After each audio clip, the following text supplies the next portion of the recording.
Hello, friends. You are just tuning in. I will be starting real soon, just wrapping up some stuff and making sure I've got my paint reference thingy ready. Hello, Cannon. Will you be building kits with me tonight? Hey, Mr. Freaky, how are you doing? Let's see. Make sure my airbrush on? Yeah. Okay. Oh. Get all that stuff ready. Okay. I'm doing alright. Excited for another night of kit building, and today was really nice and cool, so cannot help. Ooh, got some Bondo. Alright, I'm gonna switch over my stream. Okay, nice. Yeah, hopefully that one helps you out, Cannon. That was a nasty looking kit. What kit was that? Out of curiosity, because it didn't look like any of those little birds.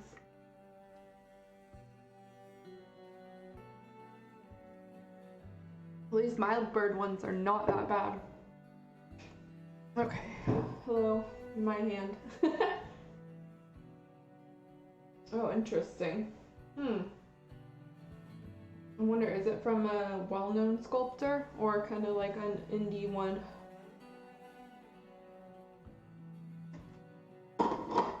Actually, I do need this. Got my, actually I should maybe cut one of this too. Okay, so today on the agenda is finishing up that primer stuff. So last time we ran through a bunch of the cleanup and we did all the priming again and again and again and again. We're finally at a point now where we can get this done with and start the fun stuff. So I'm gonna look over each piece really briefly. I actually did go back and prime a couple of them again, just so we wouldn't have to, do this over and over. But from what I could tell, the pieces were looking great. So we'll have more time today to do fun stuff like mix colors and, work with that. Show off some of my paint collection, just fun things. So I'm gonna start just by going through each piece again. At this point, all of these are in very good shape. They're nice and white and fully primed. You can see that it's basically pretty smooth. There's no holes or anything that indicated it had damage whatsoever. So actually, let me click your link real quick. Let's see. Utanabe no Iya. Yeah. And you said it's Yargo. Oh, is it that one made in 2015? Oh, that's a. Oh, I think I remember this one when you posted her, when you got her at Lou. It's a cute kit, but it did not seem like she would have that many issues. That's unfortunate. Damn. You can get her in good shape, she'll come out really cute. But yeah, so all these pieces are basically ready for painting at this point.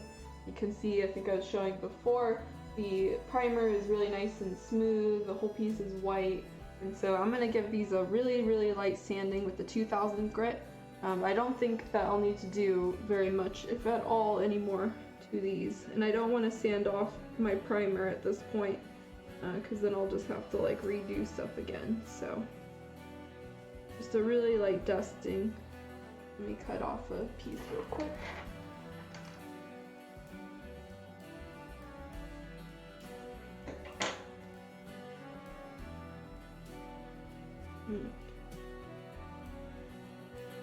Yeah, there's a little bit of slight discoloration just from the Bondo and other random putties and stuff we added, and just the sculpt in general was a rougher sculpt, so I'm not going to do too much else. But any like little dusties that were caught in that final primer round, we want to get those sanded off. So just going to give this a brief look.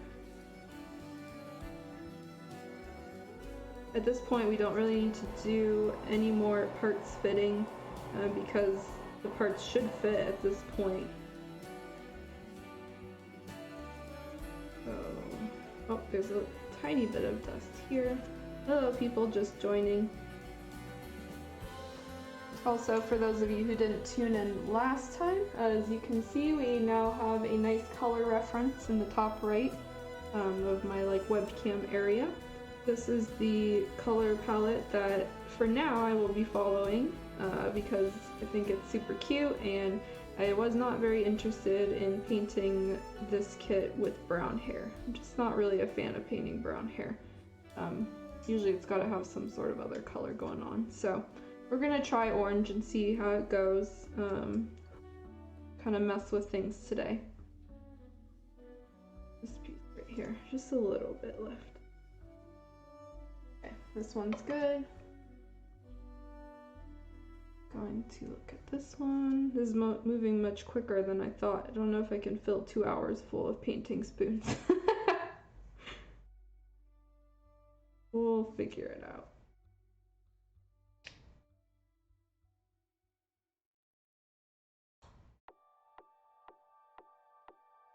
Okay, this one there's a tiny bit of primer that just came off, but that's fine.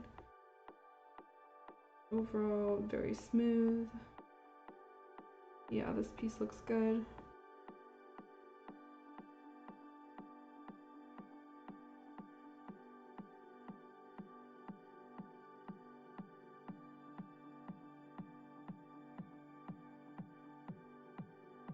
Little dusts that got caught in here, and luckily if you have a high enough grit sandpaper, they're very easy to remove without scratching primer off of your kit. This Maid hairband kind of ended up like something, I guess.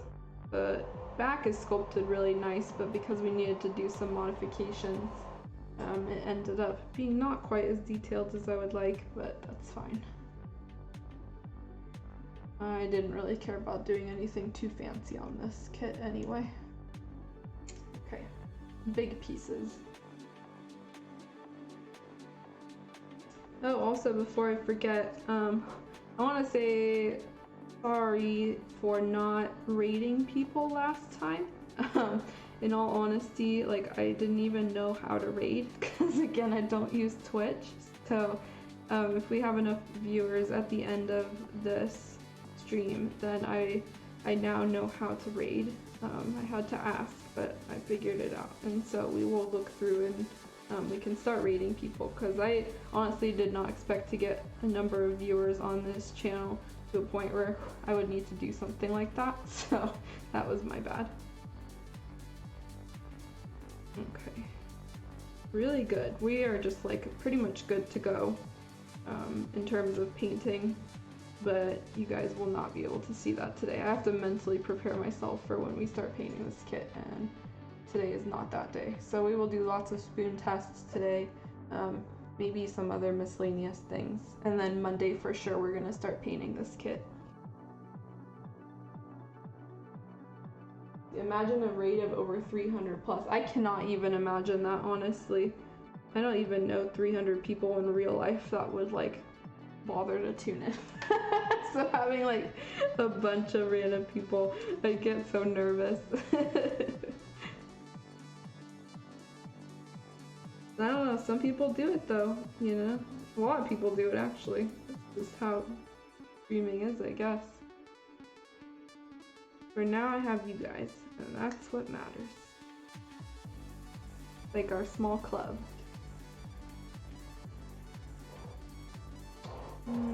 Okay.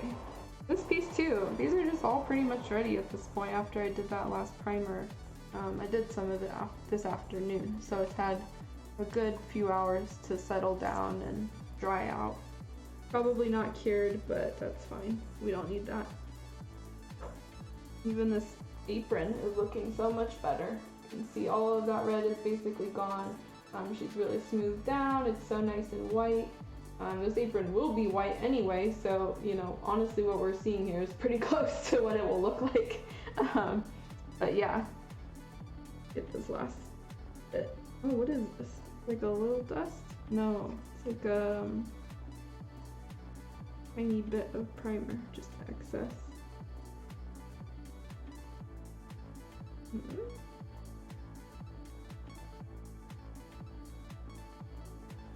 some weirdness going on here. So a little like string, which looked like a hair at first, but I'm sanding it and I don't think it is. Might not really mess with this too much because we won't see it. Oh yeah, I might need to adjust my camera a little bit too. I'm gonna be pulling this toward myself, so keep an eye on the camera here. If I go off screen, guys, let me know. Maybe, let me see if I can do.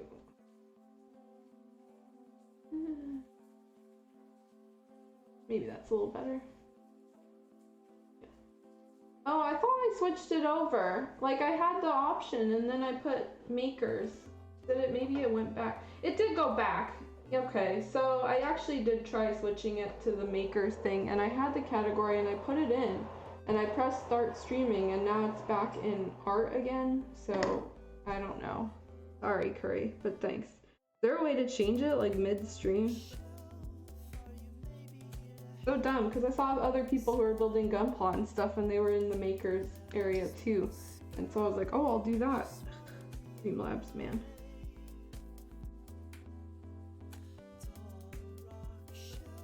Next time, I guess. But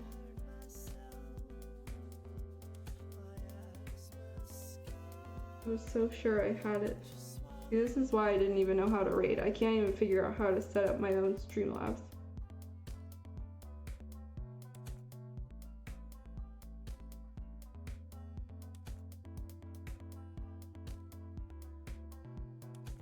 I think I even put the right tag though, because I have a new tag on there.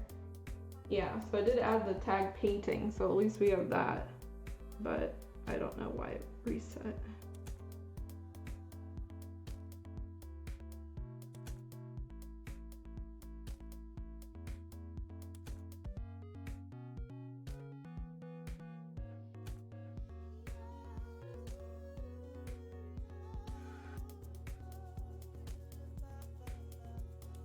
This apron will take a little more time because technically this is, I think, like only the second time that we went over with primer, so it lagged behind a couple of the other pieces.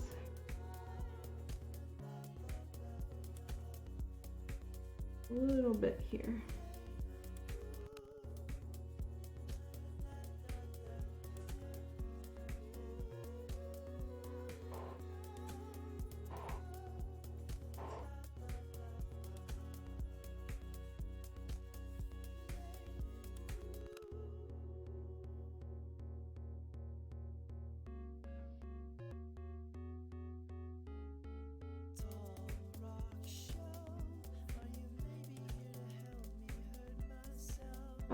Did I wash my kit before Bondo? Yes, I did. So after I do like the initial sanding and after you get all of those seam lines out, that's pretty much when I do my washing.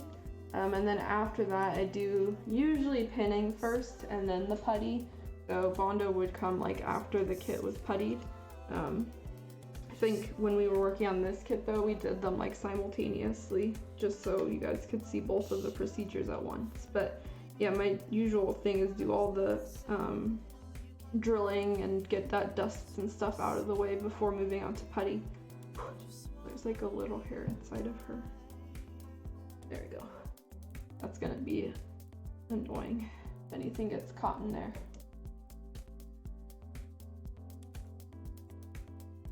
Yeah, I think I'm actually not sure how Bondo will react to washing. I think it should be fine because it's just a regular putty. And I was told that Tamiya putties are fine to wash after you put them in there too. So I do that with the light curing one, but I wasn't sure about the like white one or the gray one, but those are safe to wash your kit after you put them on as well. So maybe run a tiny test with Bondo, but it shouldn't do that much. The only thing I could ever get it to thin with was the lacquer thinner, so I don't think some water or Dawn soap will be a big deal on it. Alright, this was the last piece, so I actually forgot to prime this last time on stream, and so I went ahead and did it today. And there were a bunch of fuzzies that somehow got stuck on here, so I was buffing it out with the 2000 earlier.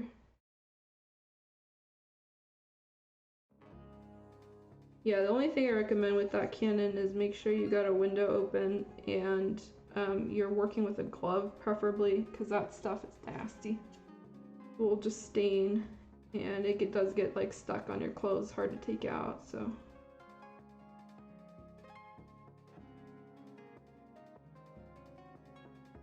Yeah, washing it might be a better idea first. You got plenty other stuff to sand, right? And work on.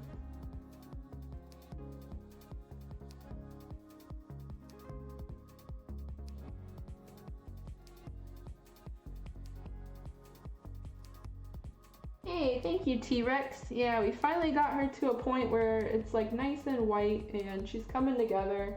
Here is the primed hair. There's still a couple spots that are a little bit rough, but as you can see, it's a million times better than before. Yeah, I'm just doing a very brief, delicate sanding on these pieces before we switch over. Do my brush again. I really thought we would have more time here, but like I'd be spending more time on this, but I guess not. Pretty much ready to go. No comment. Not gonna bring out the whole collection, eh? I might bring a different one out if we run out of spoons. I don't think we will. Like, I could easily be painting spoons for 2 hours if you guys don't mind looking at that. Because this kit actually does have quite a few colors I need to mix up, especially in the hair, so I can run a bunch of random stuff. Okay, there's a little hair here. Let me see.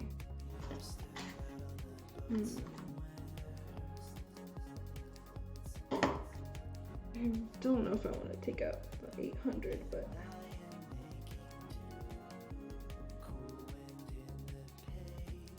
yeah, that actually did it. So I just briefly went over the piece with an 800 really lightly.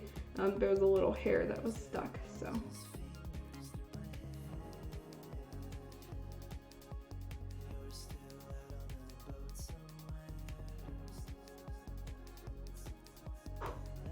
Blow all these hairs off.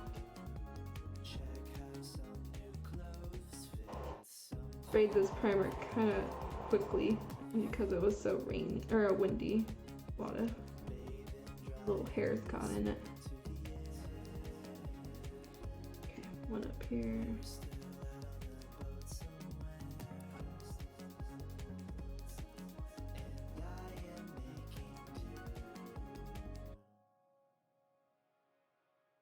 Pretty good shape. I'm over on this side. And some of this. A couple more stuck hairs here. Where do these even come from? This is mostly used up.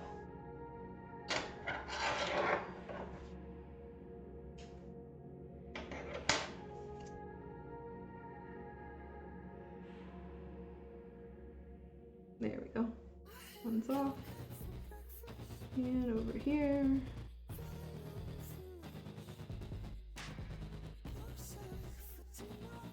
Okay. Looking very, very nice. I'm very pleased. I think the rest we can kind of spot treat, you know, as we see them. Because this kit is going to be sitting for a couple days, so dust is bound to kind of just like sit on it anyway. So let me do one more little, actually, give me 1 second. Gotta grab a piece. Had 2 pieces that I put up on my desk or on top of my shelf because I was done with them anyway. I'm just gonna test the face, this special face, real quick. Make sure that it fits. Yep, so this is pretty much primed, ready to go. Anything you see here is what it will look like when we paint. So, you know, don't have a pointer. This tiny line here, that's gonna be visible when we're painting because that's just, we didn't putty it to be fully seamless. Mostly because we have 2 faces, so the thing is with like one face, it's easy to do all these corrections and everything. But if you're dealing with a second faceplate, it's a lot harder because if the faceplates aren't literally identical, you're gonna have fit issues with the other one. And so I chose to just not deal with the minor fit issues and leave it as is, because that way we'll be able to take the piece off. Oh, what's going on? Camera, come on. Yeah, we'll be able to take the piece off and put it back on. When it's fully painted, you know, it's really not going to be too visible anyway, and we're going to be looking at her from this way. We're not going to be looking at her like from the side. Well, I might in my cabinet, but whatever. She also has her little hair bands, which I can pull out. At this point, they should stick in. Yep, so sticks in a little bit loose. I made it so that they didn't have magnets in them at all. I can just pull them out and put them back in. So that's good. So it'll look like that when she's painted. We'll take that out and let me test the other hairband real quick. Yeah, so other hairband was kind of puttied and put in, so it'll look really nice and smooth along her hairline here. You can see it's pretty good fit. It lays flat, mostly. Again, there's only so much you could do when you're like, you end up correcting the sculpt itself. So, yeah, this is what it'll look like when she's, you know, painted. You can see the comparison on the photo on the right there. The other hair, or the other face plate, did not fit together quite as well from what I remember, and I unfortunately couldn't get the fit to be like perfect. But I did do some adjusting on it. I adjusted this magnet on top, so I think this magnet was what was causing the issue. Before we had a pretty significant gap between here, so this was even bigger. This gap was like out here, and I've managed to correct most of that. So you can see it's almost the same as the other one, very close. Same on this side, not really too much of an issue. So yeah, I think with that we can, you know, we'll be able to paint both faces, so that will be an adventure and a half. You guys don't mind watching twice the amount of face painting, or I can do like some steps, you know, and work on it on my own too. Okay, I'm gonna put these back, and then I will next talk about some paints and paint types that I use before I go in and start all of my spoons. I know a lot of you guys were holding out on waiting to hear about painting, because that's the fun part. So let me just put this away.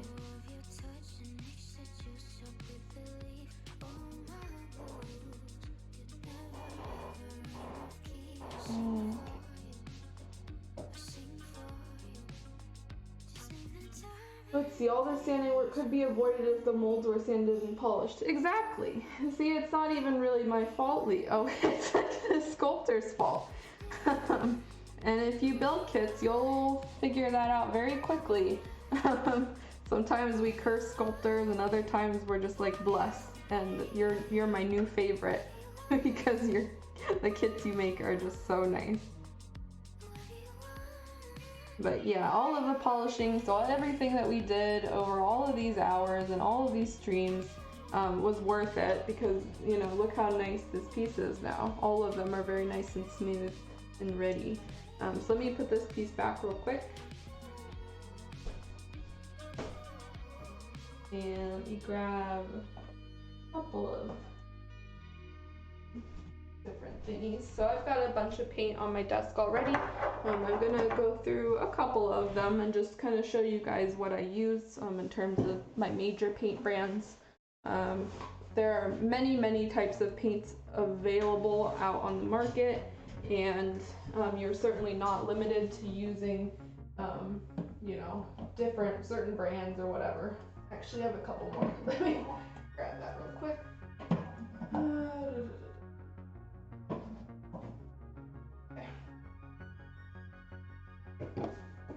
And I got one more. Turns out I was not prepared.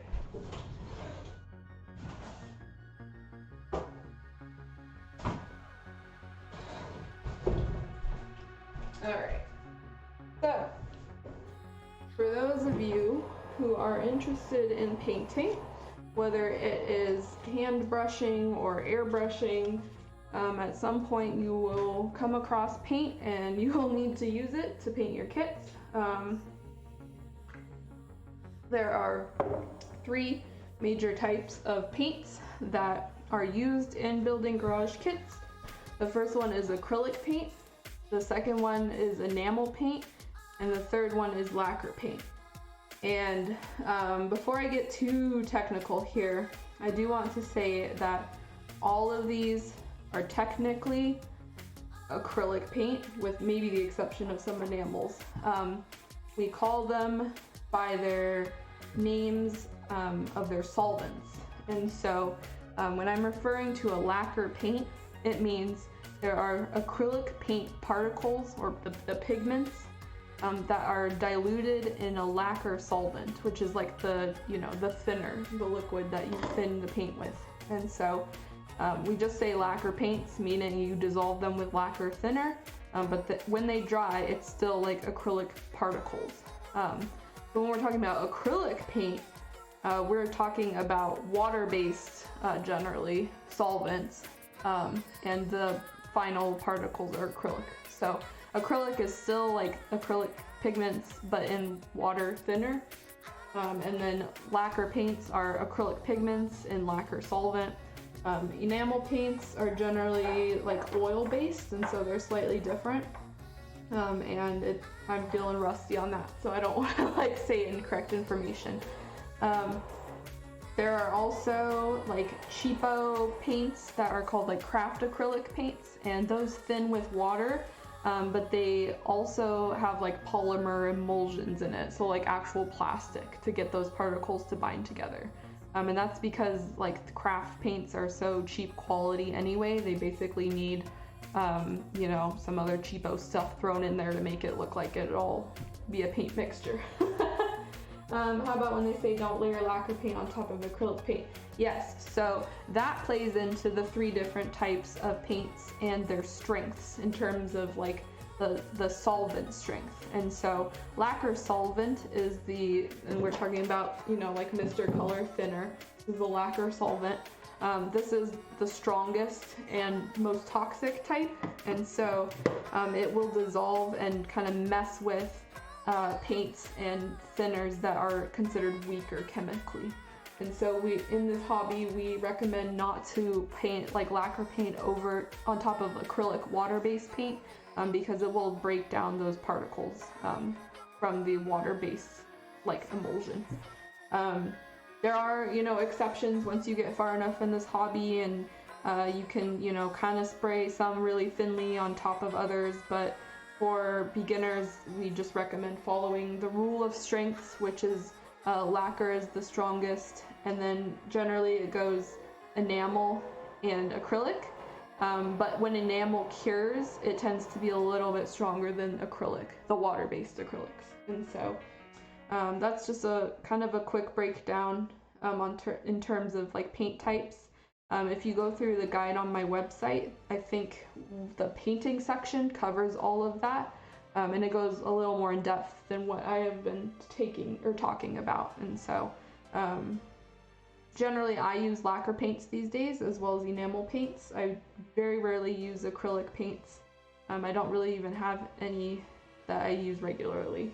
Let's see, I painted my gunpla with Vallejo acrylics and top coated with Tamiya semi-gloss, which is lacquer. Yeah, so, top coats are one of those kind of like slight exceptions that I was getting at. And so, for example, when I paint my eyes and my faces, I paint the skin with lacquer paint, and then I top coat that with a gloss, and then I start painting the eyes with enamel. But after that, I start top coating it again with gloss, which is lacquer. And so, it does not dissolve the enamel. There's rules that, don't apply, and generally it's okay, but it gets a little bit complicated if you don't, know what you're doing. And so, again, that's why we recommend beginners follow the rule of either like stay with your brand, paint all lacquer or paint all water-based, or follow the rule of strength. So, let's see. What about Vallejo clear polyurethane? Is that safe for acrylics? Let me look that product up very quickly. I'm not 100% familiar with Vallejo top coats. I don't use those personally, so let me see. Vallejo clear. I'm assuming that is a top coat. Okay, gloss varnish. Yes. So, and what was the question? Is it safe for acrylic? I would say yes, because Vallejo is already generally a water-based acrylic brand, and so if you're going to be painting, you know, Createx or Vallejo colors, you can absolutely use the, you know, like top coat. We also do, you know, if you're just starting out, recommend that you use like top coats, and so like if you're painting with Mr. Color, top coating with Mr. Color, gloss will give you like the best effect. But there's no like hard and fast rules, and I've, you know, done all sorts of different crazy stuff. I do actually, now that I think about it, let me pull out one other product that's kind of a love it or I hate it among modelers, and some people say don't use it, but I have for a long time, so let me pull that out. Let's see. It's here. Yeah, okay. And that fell. Okay, so I will show that in a second. So yeah, back to paints. Generally, when it comes to thinning your paints, you also want to use a like solution. And so if you're buying a lacquer paint, you need to thin it with a lacquer solvent. And so, for example, this lacquer thinner, which we've been using, we would want to be thinning it and running it with lacquer paint because that's what it's meant for. Some of these thinner types and paints are not compatible with other brands, and so if you don't mix the like solutions, it could end up clogging in your airbrush. Tamiya paints are a very good example of that. They will clog up if you don't use the right thinner for them, because Tamiya paints are an odd, they're an odd thing. I'll just say that. They thin with alcohol rather than lacquer, and so you can actually run them like with isopropyl alcohol or Tamiya thinner, that will work. But if you put water and Tamiya paints together, it will clog up your airbrush. You can't do that. I'm gonna go through a couple of my different paint types and just explain them to you guys. I have some that I use regularly, some I don't use at all, so guess might as well just get started, and then after that I will transition over into my airbrush system and we can just start painting random spoons tonight. So just really see some color and have some fun. I'm going to try to write down some paint mixtures to get it close to the photo up in the top, so we'll see. That's one of the issues I wonder about, some paint compatibility. Yeah, so other than experimenting, it can be kind of hard. Let's see, what if I were to get this lacquer paint, what thinner can I use it on? Luckily with lacquer, that's kind of the least of your problems because they basically thin with any lacquer solvent. It's only the weird ones I've really run into, like the Tamiya paints that have that issue, but I've been able to thin my lacquer, all of my lacquer paints with like the Mr. Color thinner or even just the hardware store thinner, so your mileage may vary, but I've had success with all of that. Okay, so first up, we're gonna go from weak to strong here. So, and let me read your comment real quick, Cannon, before I start. So if you get a lash of this color, yes, I can thin it with Gaia Notes thinner. Yes, you should be able to. Yes. Yeah, I actually have never used the Gaia Notes thinners, but if they are, I assume they're pretty equivalent to Mr. Color leveling thinner or just regular Mr. Color thinner. Yeah, it should be compatible. And I have thinned Gaia Notes with Mr. Color leveling thinner. I have literally been doing that like all this past month, so I can confirm it will work fine. At least this will work fine. So, and Lash Abyss is Mr. Color anyway, so even if you buy Mr. Color thinner, you're going to be within the same brand, so it should be fine. Okay, back on topic. I'm going to go from weak to strong. So first up is a general craft acrylic paint. This is, some paint that you can just buy at the craft store, Hobby Lobby, Michael's, you know, Joann's, whatever. This is considered the weakest of all of the paints. Again, it's acrylic paint, but it thins in water, and it has like polymers to bind all these stuff together. So I'm not gonna open it up. It actually isn't open at all. Yeah, no problem, Cannon, of course. If you ever have any questions, just DM me too. I'd be happy to help you out. But yeah, so I painted with this type of paint, not necessarily this one, but this brand and Craft Acrylics. When I first started Garage Kits for quite a number of years, I didn't have an airbrush set up until, you know, years ago, which I keep saying years because I've been at this for a while, but I did paint with Craft Acrylics for a really long time, because at the time I was in college and I, you know, was in an apartment. I didn't have safety set up. I didn't have an airbrush booth. I didn't even have an airbrush. This is back when, you know, a lot of people didn't airbrush. We just all kind of were trying to figure out what the heck garage kits are and how to buy them and then get into it. And so, yeah, I worked with these for a very long time. My guide on my website on how to build a garage kit does use these paints. Everything that I painted in that guide is done with a Craft Acrylic paint, and so I didn't use any of the hobby brand ones, just use this stuff. So it'll definitely work. You just need to thin it very, very thinly. The golden mantra in this hobby is thin to a milky consistency. So, you know, it's a little harder to do with this one because you've got a whole, you know, bunch of polymers sticking this stuff together, but you can definitely do it. You just got to be thinning it quickly and then painting it smoothly, because this dries pretty quickly, these thin coats. So yeah, this is the weakest one. Thins with water, easy to buy, many color varieties. Then you're gonna go kind of a step up into the hobby brand acrylic, water-based acrylics, and so something like Vallejo brand is a water-based acrylic paint. Acrylic meaning it's like, what is happening here? There we go. Still thins in water. You know, pigments are acrylic. Sorry, I'm shaking. I haven't used this in a very long time, so, but you can see it's like an orange color. This is the model color of Vallejo, and so there are two different types of paint that Vallejo makes. There's the ones meant for hand painting and the ones meant for airbrushing. And so the Model Air, if I'm remembering it correctly, that's the one that goes through your airbrush. Model Color is meant to just be like put on a palette and you can paint it with details. I'm pretty positive you can thin this enough to run it through your airbrush, but your pigments are going to be a little bit chunky, so you want to make sure everything's thinned out. When I bought these, it's for using to mix and hand paint, meaning with a paintbrush. That's just what I say when I say hand paint.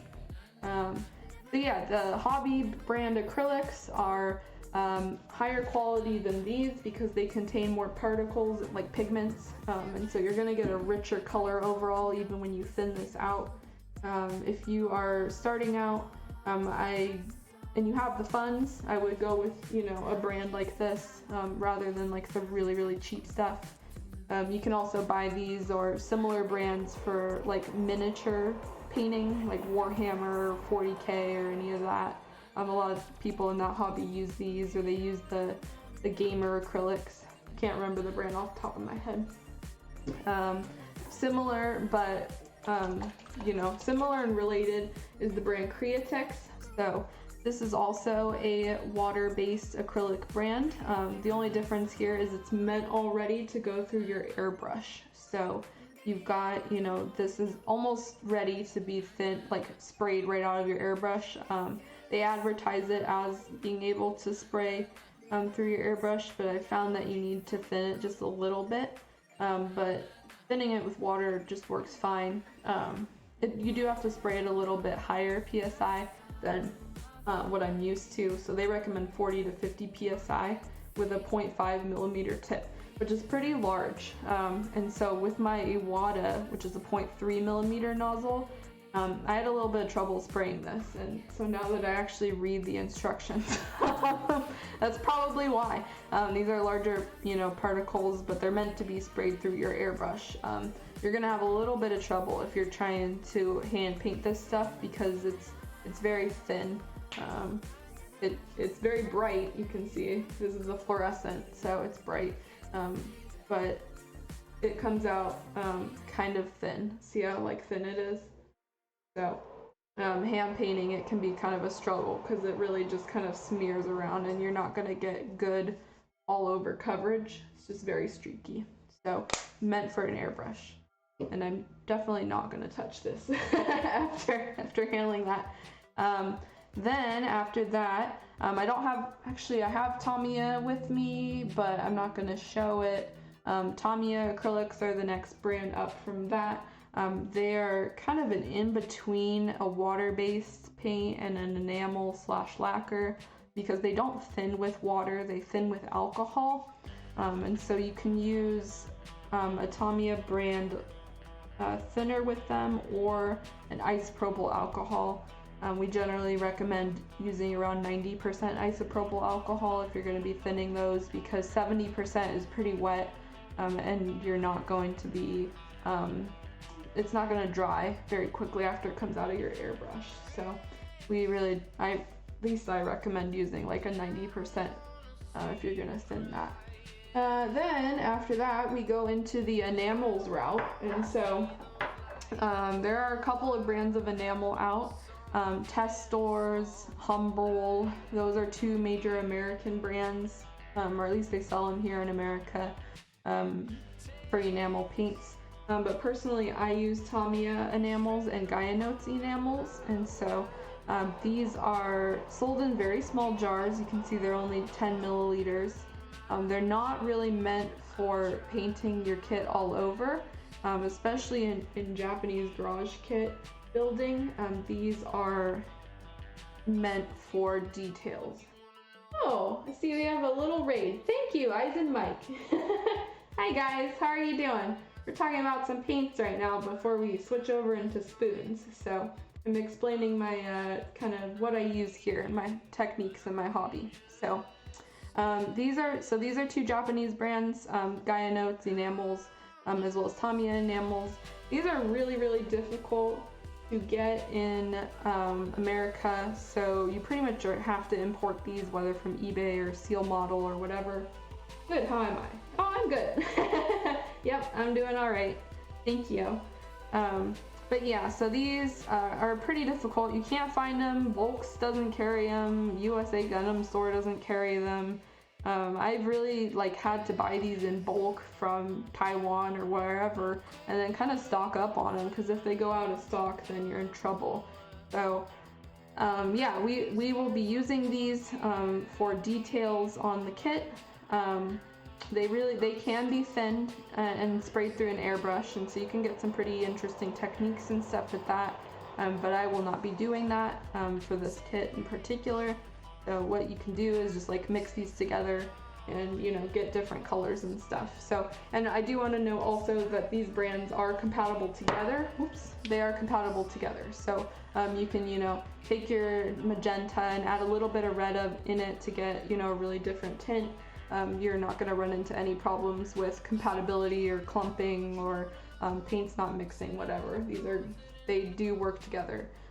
Cannot say whether or not Test Stores brand does that or not, because I never tried it and I don't really want to waste these and mix them with Testers. Testers is not really recommended in terms of enamel paints. I have had pretty bad experiences using them. They're very goopy, they thin kind of weird, they don't go on very nicely. I don't know about Humbrol, but I generally shy away from Test Stores whenever I can, and other people that I know have had a similar experience, so generally just try to not use them. However, their thinner is fine. They are, really nice. I actually use their thinner when I can't get a hold of the Gaia Notes enamel thinner, because that stuff's pretty difficult to find too. And the Test Stores thinner thins both of these just fine. Oh, let's see, I've seen Gaia Notes in a few places, but I think only the lacquers do. Yeah, so exactly, Mike. A lot of people don't know that Gaia Notes produces enamels just because they like are so difficult to find. And to be honest, let me see if I can focus. There we go.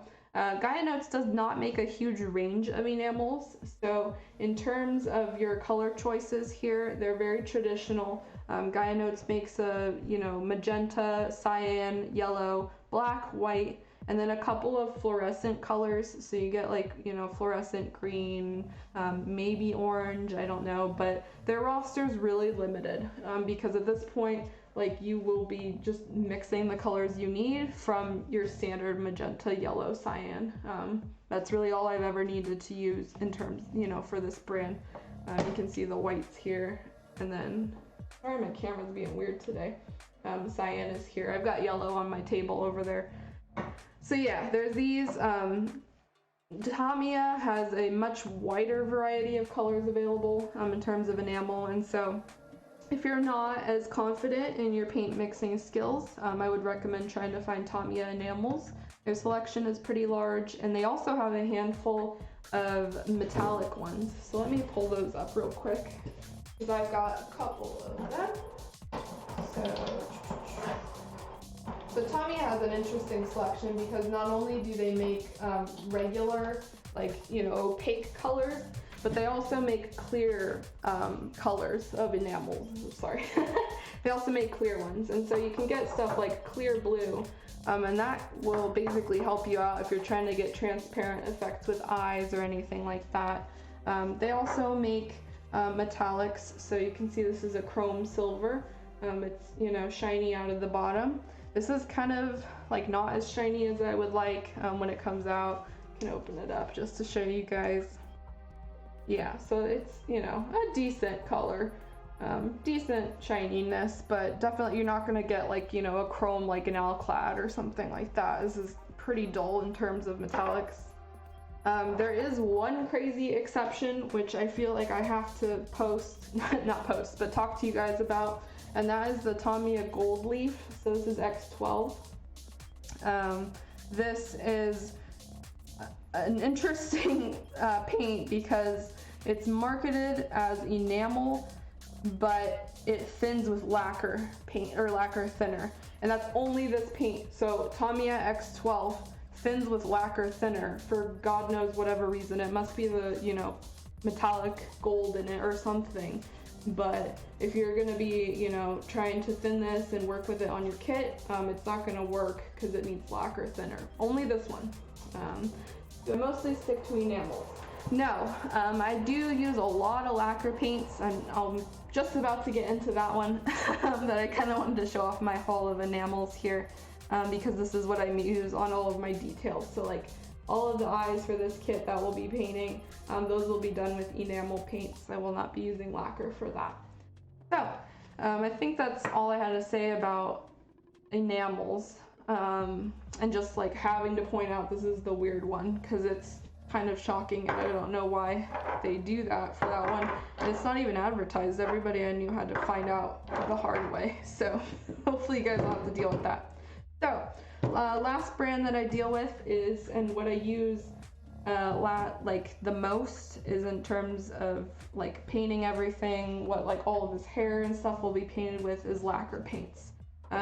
Yes, as Mike said, they are the stinkiest paint. They're the most toxic paint.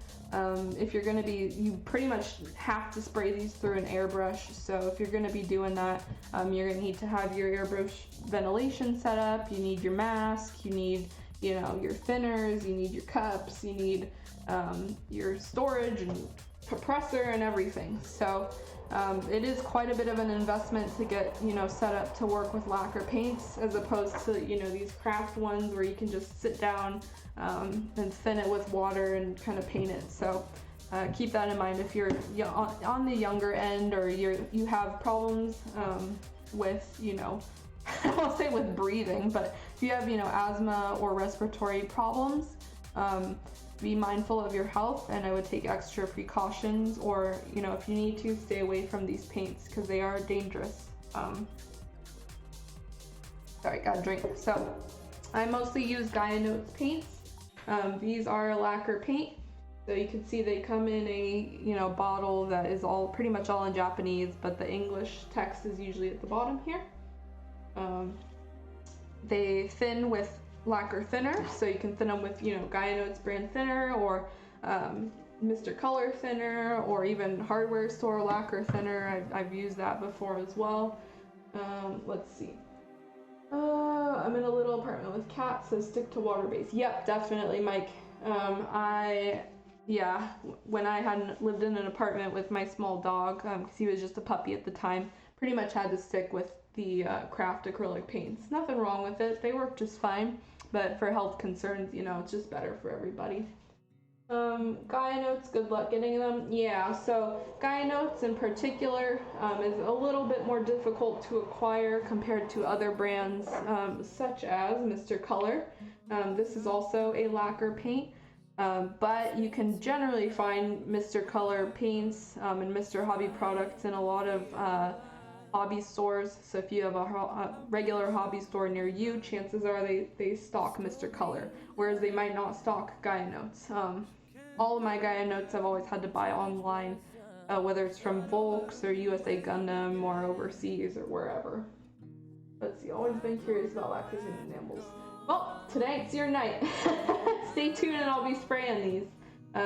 But I do want to, you know, make sure everybody knows and has a good background and reference before I get into it, because otherwise I'm not really going to be explaining this as I'm spraying it. So yeah, these are the two big ones that I use, Gaia Notes, Mr. Color.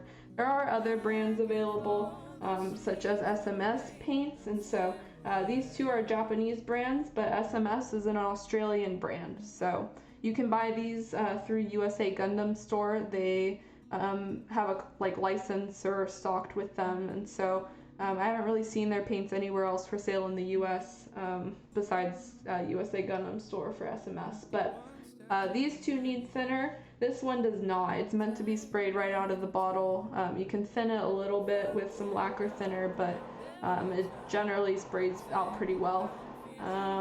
Yeah.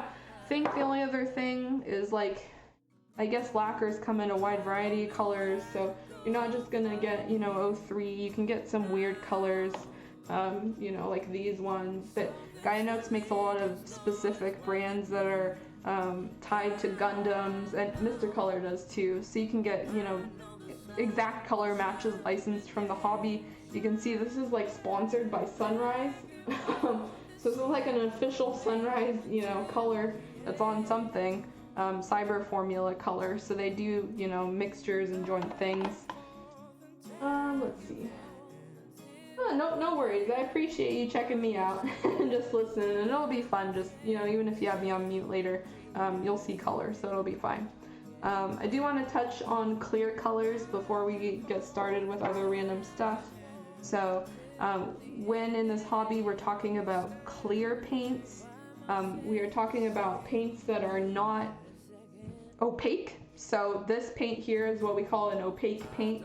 It will dry solid and one color. Another paint type is clear paint, and so they will say they're clear. You can say this says clear blue, and they come out basically kind of transparent and milky. So let me see if I can show you guys a difference live on the stream, because I do have a little cup here. So I'm just going to take a toothpick, and I'm going to put this back. Take a toothpick and show you guys what an opaque paint versus a clear paint, transparent paint looks like. So you've got, you know, your opaque here, and it will come out a solid color. It, you know, is all one color. There's a pretty good color, you know, consistency here. Let me put this away before I make a huge mess. You don't want to spill these. Okay, so this is what we call an opaque paint. It's just, you know, really solid, lots of particles. This is a lacquer. My camera is having a real hard time here. So yeah, the other paint is the clear paint. And let me open this up.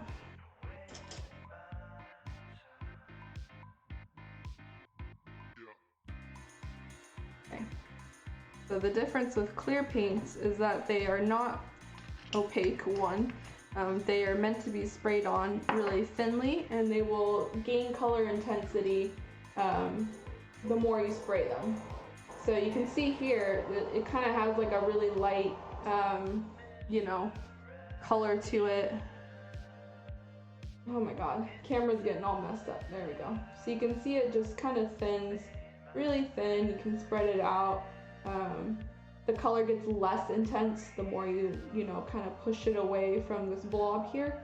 Whereas this red one, it will have the same degree of color intensity no matter, you know, how you move it. So hopefully it's showing up for you guys. Guy notes make, there we go. It's kind of a good one. It's a little thin. Yeah, there we go. So you can see the red maintains its color intensity, but you can almost see through that transparent one. It's got, you know, some lighter blues going on in it, and that's because it's not opaque.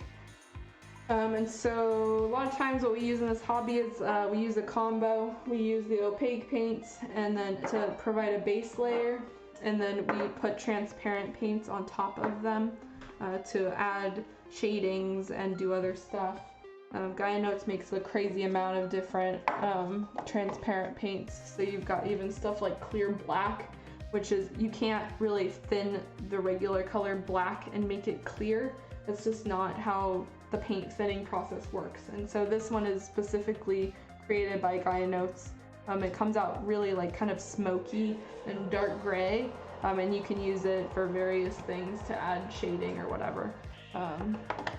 The other topic in paints that are the holy grail that a lot of people don't have access to right now because of pandemic is these two. So these twins here, Gaia Notes 059 and 060, are the holy grails and what's called clear skin painting. So they're kind of two fluorescent-y colors that when you spray them on, they go on really thinly and you can get different skin tones with them. And so the thing about these is that you need to mix them in some ratio, whether it's 1-1 or 1-2, 1-1, 1-2, and then spray them on thinly, and your colors will get more intense the thicker you spray these paints on. And so that's the whole thing with transparent paints. The thicker you put them on, the more intense your color is going to be. And so these are used because you can get, you know, basically whatever skin tone you want. And if you use a combination of shading more intense areas with more color and then going over really lightly on, you know, pieces that don't have as much color, you get more realistic skin tone textures. Let's see. Can you make clear equivalent with opaque paint? Not really, Angler. So I think that just comes down to the particles. What I have noticed is if I'm spraying really thin layers, even if I thin down my opaque paints a lot, you're not going to get the same exact effect as if you sprayed with clear transparent paints. And that's just because the particles are like less intense when they're transparent.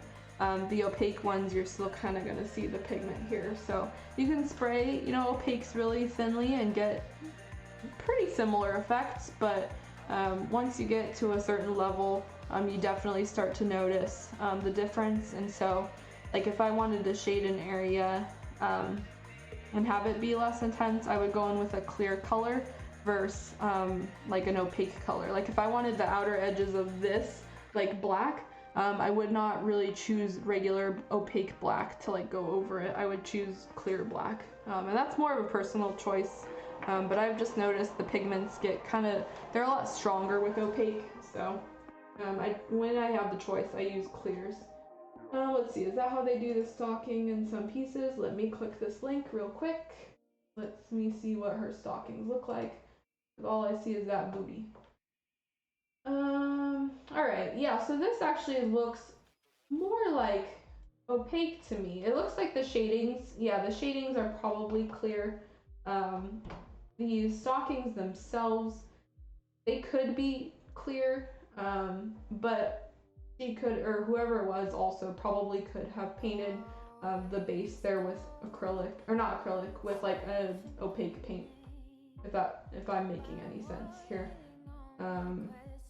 I do have Actually, I'm not logged in on Twitter here. I wanted to show you guys what it would look like when you layered thin clear paints. But stockings is generally like a procedure that you use with clear paints, because like a person will spray all of the skin tone on the legs, and then after that they'll apply like clear brown or clear black and go over it until they get the intensity they want.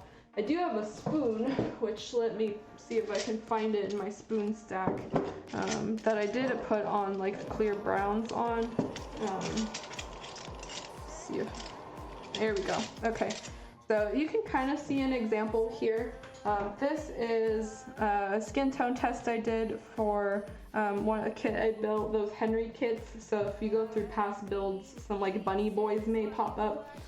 This is basically a skin tone that I put on, and then I masked the area off, and I sprayed like a clear brown on this, and you can see that especially right here the shading is more intense, and that's because I went over it more times with the clear brown or whatever mixture this was. So you know, right side up it kind of looks like a stocking. You can see there's some transparentness going on here.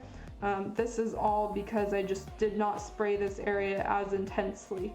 I really went over this quite a few times, and this is like an all over shading. So hopefully that gives you more an idea like of what it could, you know, look like.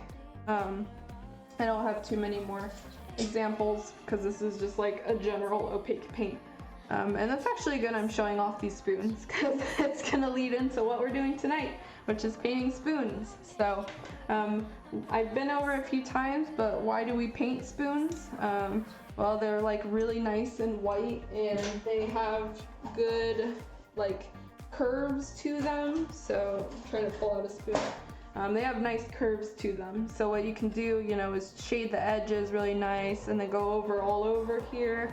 And get it as thin as you want or as thick as you want the paint to be, and they're also small enough where you can like compare colors, and you know, they give you a good idea of what it will look like. So I think that is pretty much all I have to say about these paints for now. Again, if you have any questions at all, please keep them coming. I know that paints are a topic for, you know, a lot of you that you're interested in, or maybe you're too scared to start painting, and so I'm here to answer. Oh, I pulled out this thing down here.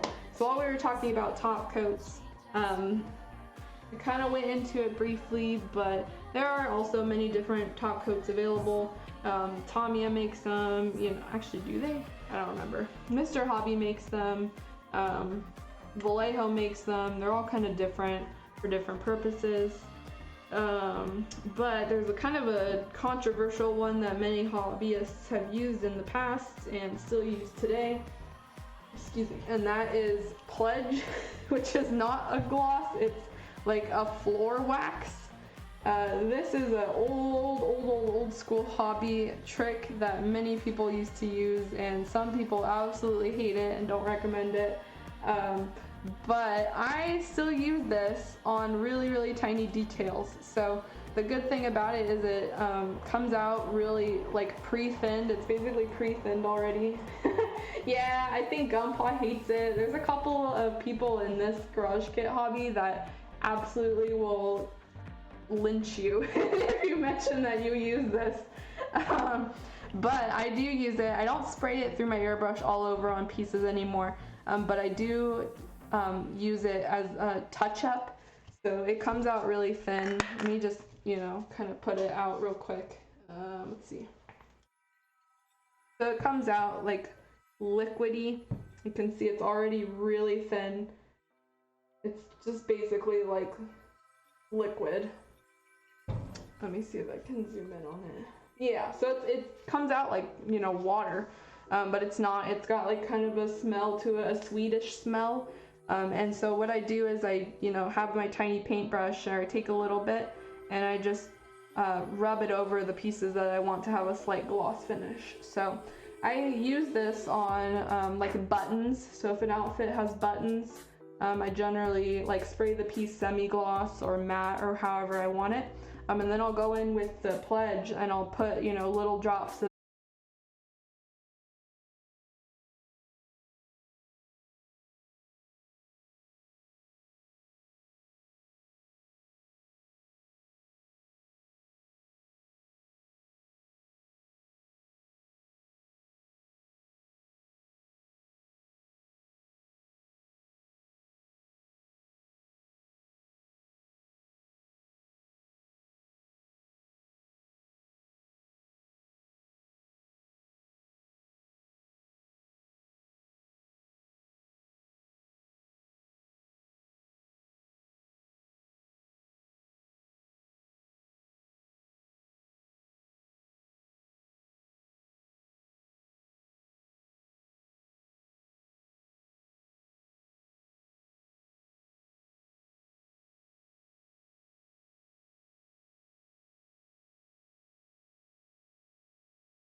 painting. What I will be doing is using my airbrush. Make sure this is fine. Yep. And we are going to test some colors here.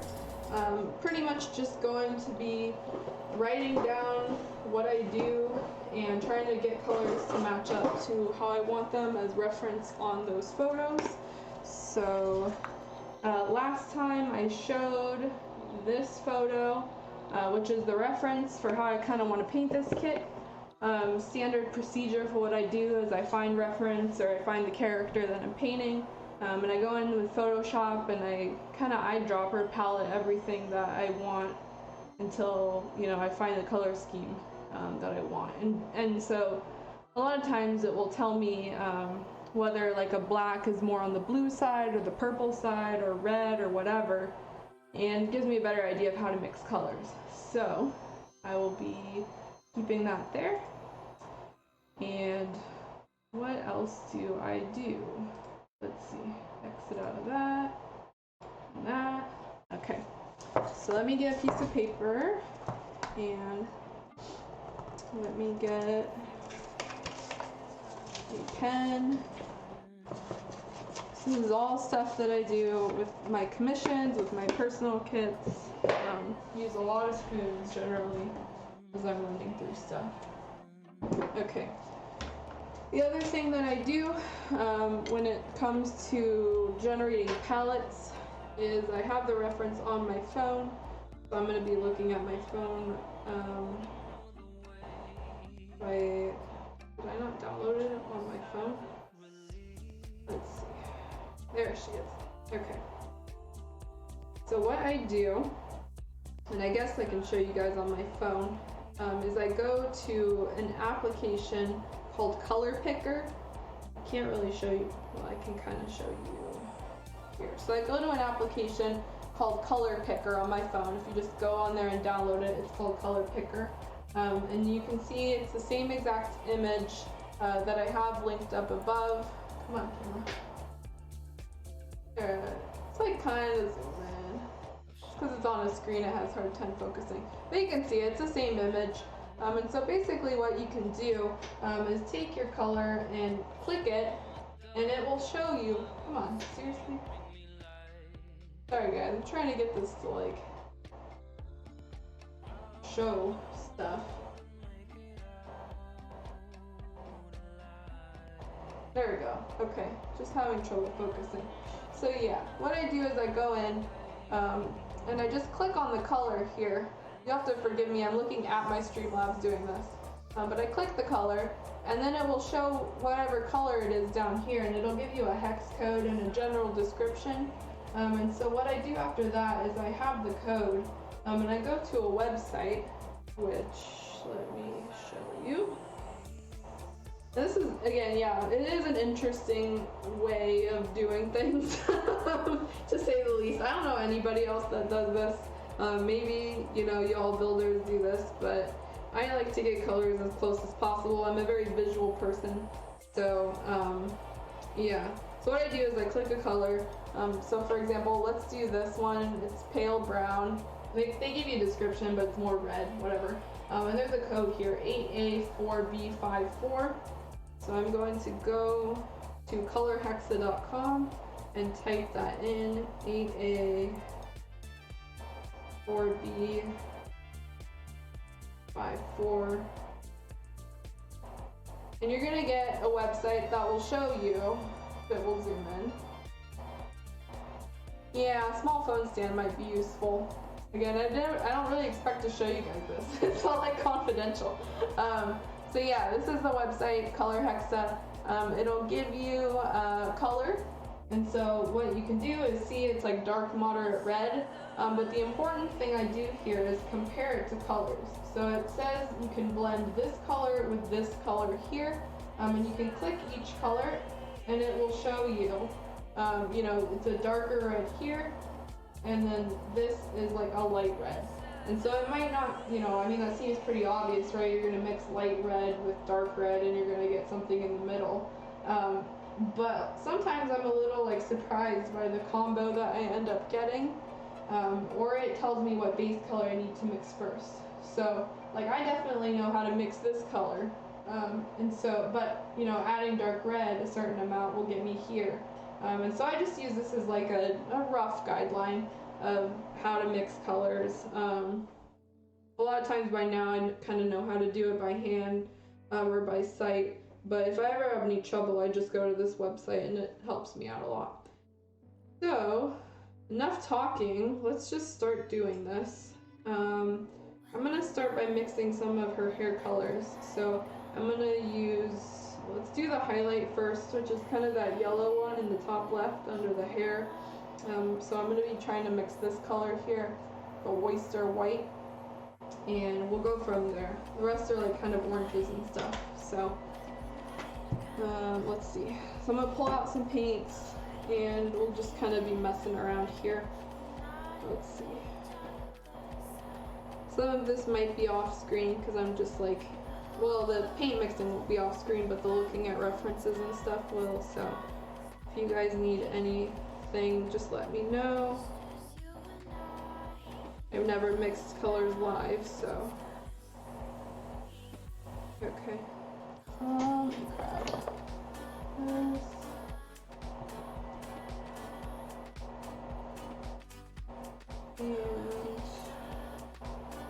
And some of this.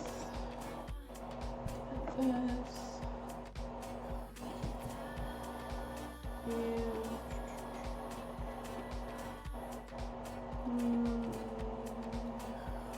this.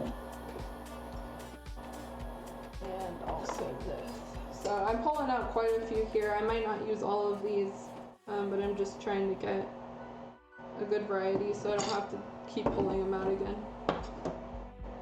Okay, so let's grab some of this. I'm going to be thinning these mostly with the hardware lacquer thinner because I don't want to waste my Tamiya knife, or not Tamiya, Mr. Color knife hobby thinner. So the colors might come out a little more desaturated just because there's not those nice leveling agents, but that's fine. Okay, it might be worth turning the box of spoons around if my camera will try to focus on text. Well, spoons aren't going to be on here, so hopefully that is not too big of a concern. Okay, I'm going to thin this kind of similar to how I did my primer, which is 103.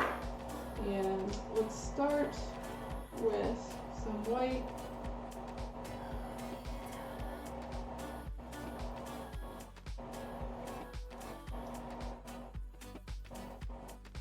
Okay. So a lot of times I start with one dropper of white just to see how it goes. These colors are all a little bit softer, so if you want the colors more intense, just add less white. This would be one dropper. Right. As soon as I press enter, you move them. Okay, no worries then. Let's see.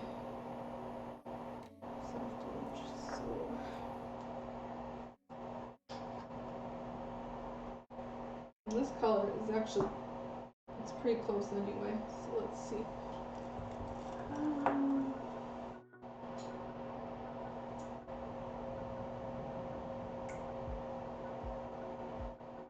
So you can see that really, I just added one drop of the color and it made it like crazy, more saturated. It would be even crazier if it were without all that white.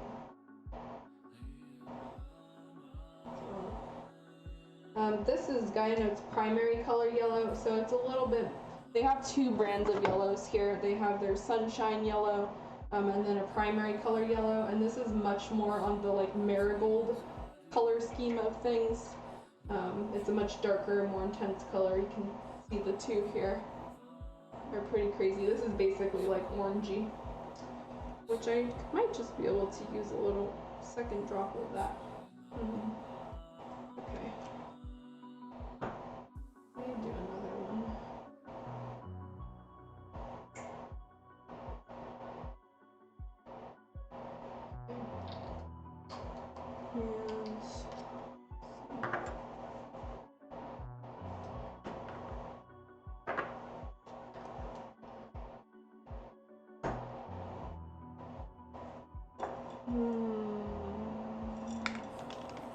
too much.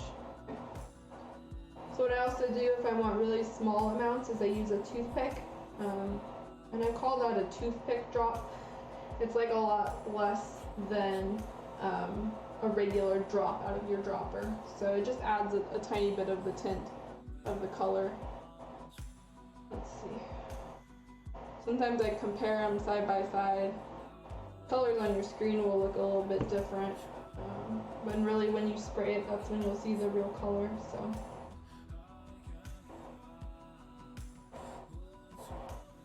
That's a little closer.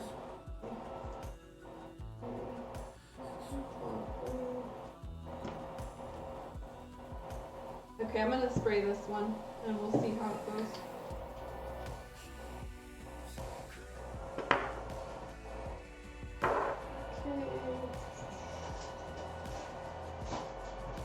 Generally when you mix like a 1 to 3 mixture, you have enough for like 1.5 spoons, depending on how much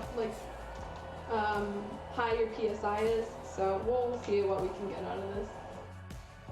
So my first thing is like mix a color and then I test it with the spoon, and if I don't like it, then the mixture is like scrapped or it can alter from there. So let's see how this came out.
So here's where things start to get a little tedious, because as I'm testing colors, I'm basically going to be like cleaning my airbrush out after pretty much all of them, after like each color I apply. So it doesn't generally take me a lot of time to do this, but in order to make sure that the colors don't cross over with each other, or if I'm like switching from greens to oranges or whatever, I don't want those colors to mix. So a lot of times I'll just run a bunch of thinner like through my airbrush and clean it real quick.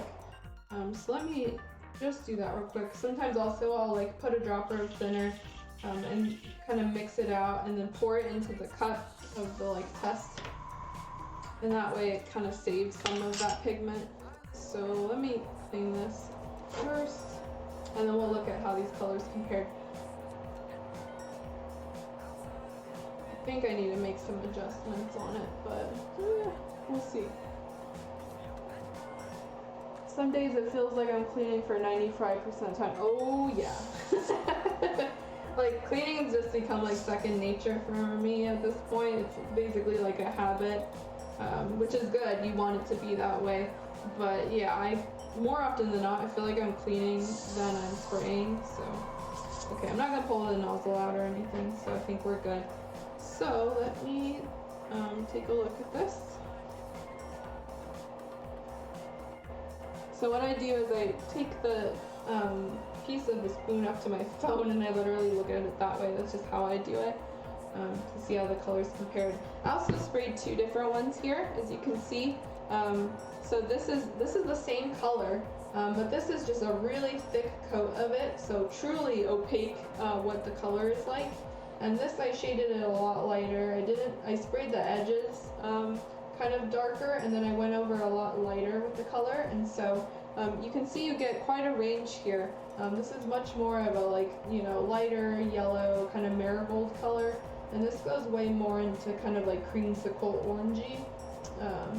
So yeah, this is the power of an airbrush. You basically can layer colors and change your colors by adding different colors on top of it and varying your thickness of your coats. So when I'm testing my spoon colors, I generally go by the opaque color because other effects I get with my transparents. So I did this just to show you guys kind of what it looks like, but for future spoon mixing, I generally go by this color. Does your airbrush have a little hole for the needle to pass? Mine does, and I can't seem to clean in those tight spots. What do you mean by little hole? Are you referring to like the inside here? Sorry, I keep having this reference here. So on my airbrush, let's see if it'll zoom in. There's like a hole for your needle.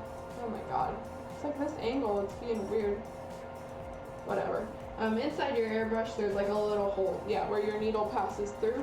That I do have a little bit of trouble cleaning, and so sometimes what I'll do is I'll take a thin, like, nail art Q-tip and just kind of jam it in there.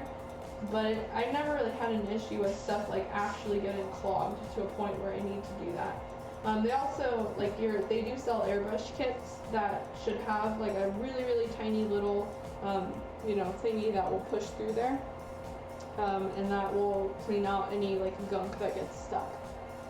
Yeah, inside that cup. Yeah, so what I generally do, I don't need to clean it out too often, but I use like a little tiny precision Q-tip that I just kind of jam in there. It doesn't even really go in there. Come on, seriously? There we go. Yeah, so I use like a really, really tiny Q-tip that I just kind of like jam in there at an odd angle and clean it out. But if you've got like physical paint buildup, that might be a little harder to remove. So yeah, the brush will help. But yeah, unless you like flush your entire system and try to like manually get all those pieces out, it could be a little hard. It also depends what paint you're running, because like lacquer I don't have that problem, but with the water-based acrylics, they are a little bit thicker and they've got that stuff that can clog it sometimes. So generally I would like flush it out with water. I also used Windex to clean that stuff out and it dissolved it out pretty well, so hopefully that'll help. Anyway, back to paint mixing. Let me see.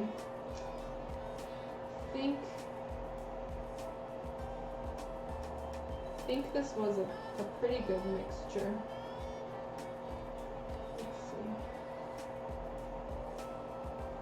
Really what I ended up doing was mixing the base coat here. So this really bright orange is not actually the color I want. It's pretty close. But I'm looking for something a lot lighter than this. So what I'm gonna do is mix another batch.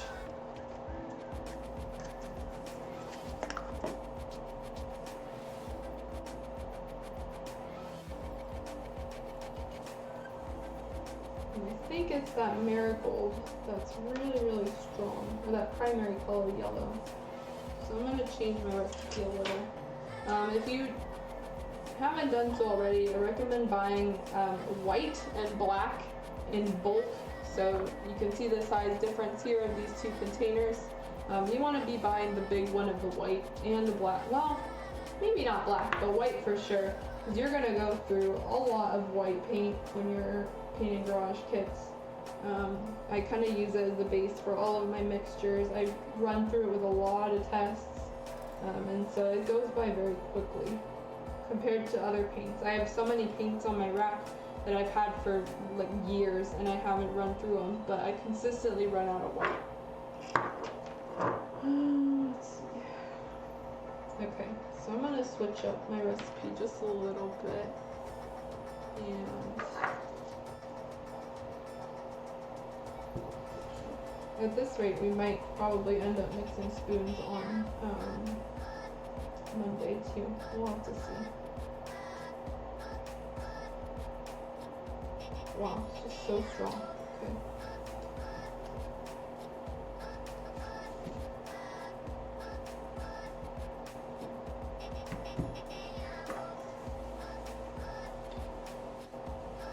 Oh, this is the wrong one. This is clear red.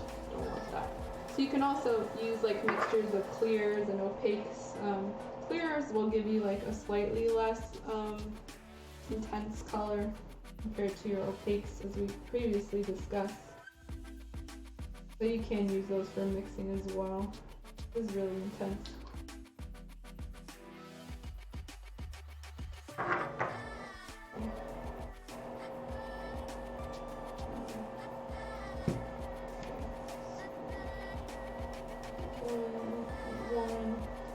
And what I'm gonna do is cut this even further. So if you notice that you're getting a really nice base coat, like a color that you like, but it's just too dark, you can do what's called like cutting the paint, at least I call it that, to lighten it up. So I'm gonna take some white, and then I'm literally gonna take like a dropper of this mixture and add it to the white.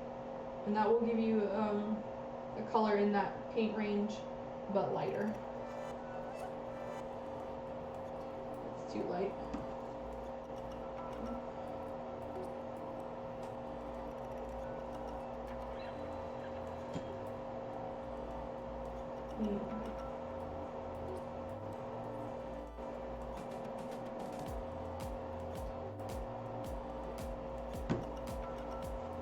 Okay, I'm gonna spray this color and then this one and see what the difference is.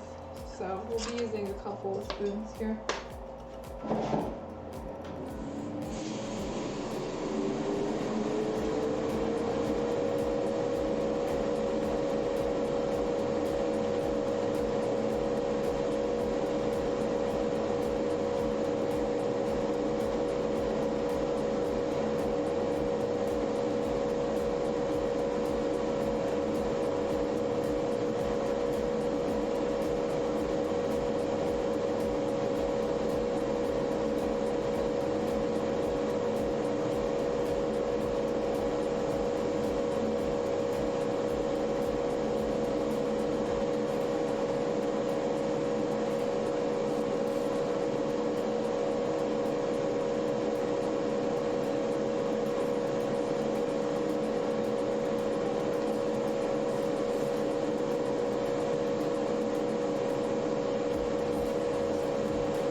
matte. I think I'm gonna show you guys the colors while this vent is on, but my concern is that it's just like too loud. So if it is, let me know. Let me write this down quickly before I forget.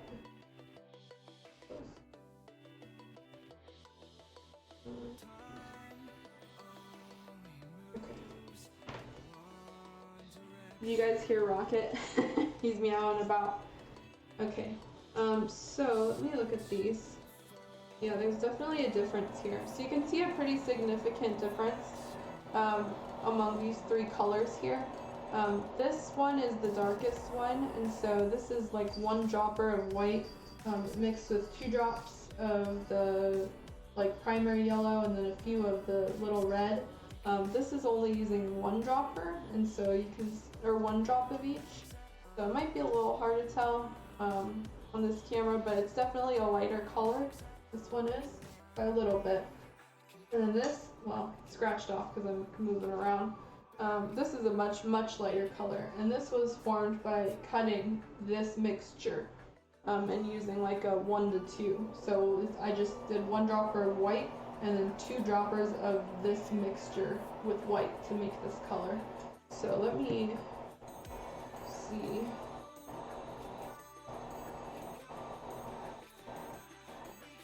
So that middle tone is pretty close to what I wanted. I think what I could do, what I do 2 droppers of the mixture.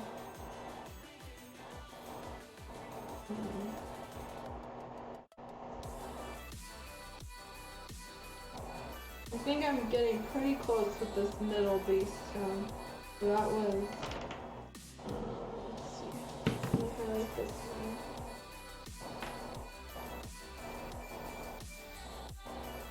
Well, you write everything down as you're doing it, because otherwise you're gonna forget in like 2 seconds.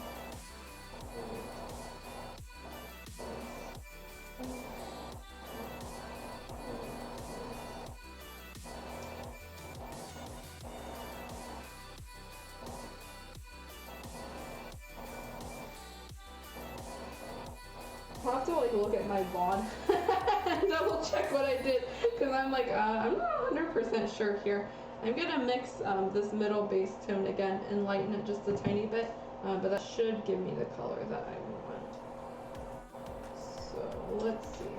I want it like, not this one, like this one. Okay. So if you're also concerned about using a lot of plastic mixing cups and saving our environment, then I recommend using metal mixing cups because these are easy to clean and reusable a million times. I use these for all of my enamel paints, and so I don't mix enamel in cups, I mix them on here because I'm working with such small amounts anyway. But you can also use lacquer and mix lacquer with these. But I'm going to be like throwing away most of these cups anyway and these paint mixtures, so I'm just going to be using them. So need more thinner.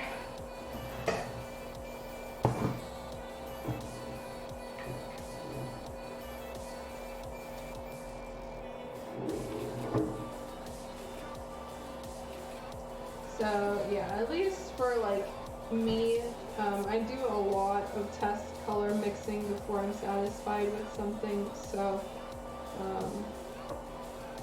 just a heads up that it does take me quite a while. A lot of times I get pretty close, but there's like really minor things I'm unhappy with in terms of like the color tint or whatever, so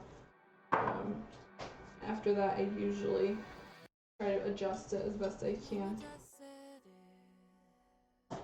Whoa, what are you doing, Rocket? Okay. I use...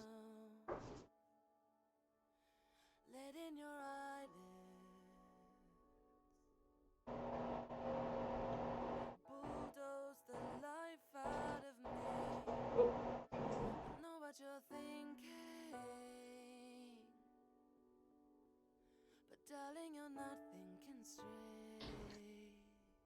Yep, Cheese Whiz color. Seriously though, it does look like that. I think the other one was 2 of this. Maybe. Why does that feel totally different? But That looks closer to a color that I wanted to mix. Oh, actually no. That is like pretty close. Oh. I'm gonna write that down. So I think I found a mixture that was the other color I wanted. Okay. Let me highlight that and spray this real quick. I probably can use this mixture instead, and then do some like transparency or something.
So this color matches pretty much identical to what I wanted for the base hair color.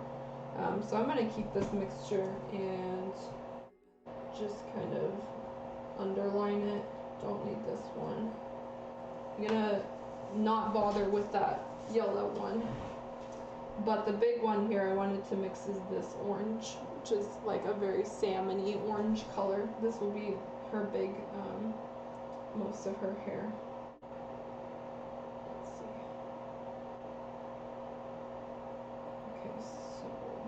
And then it's got these like reddish, almost coppery shades to it. So let's see, EA979.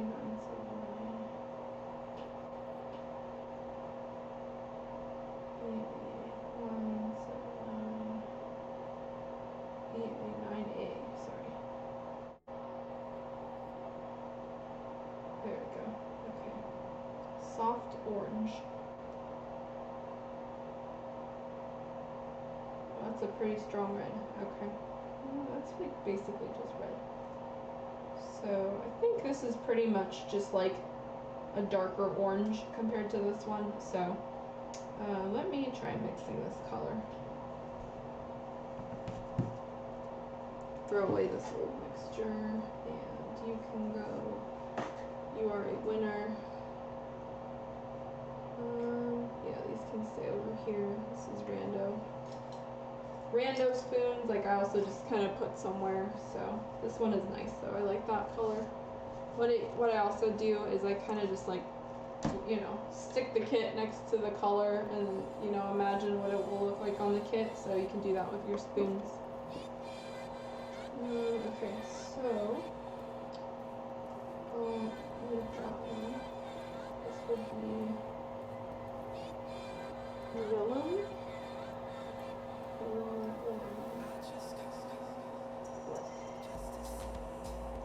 So I need a darker one now. So spoons. Hi BB, how are you doing?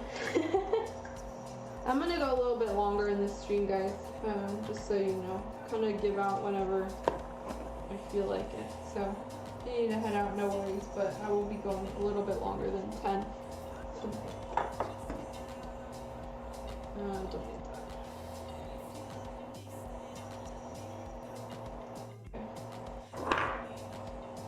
Finish your Overwatch games. Nice. Hopefully you guys did well.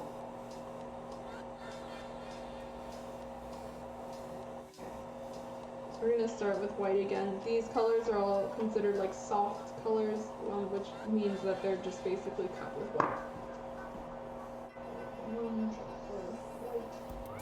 So you want any of your colors less intense, just add white and that'll lighten them right up. Okay. Let's see. Probably use some actual drops now. You died. Oh, that sucks. It happens though.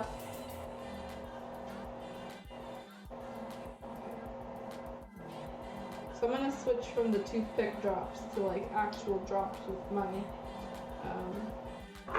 pipette.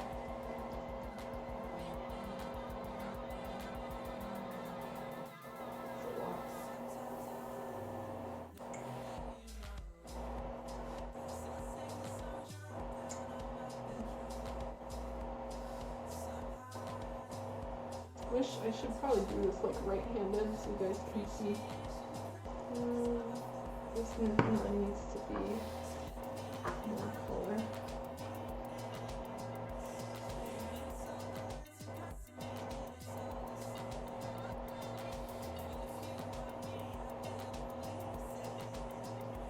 So yellow and red, you know, two easier colors to mix. You're gonna get orange, but depends what intensity of the color you need.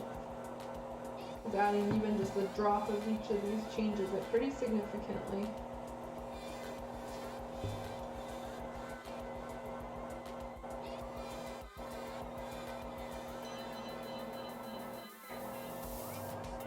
So really what I'm doing is adding like drop increments to each of these, or to this cup, until I get the color I want.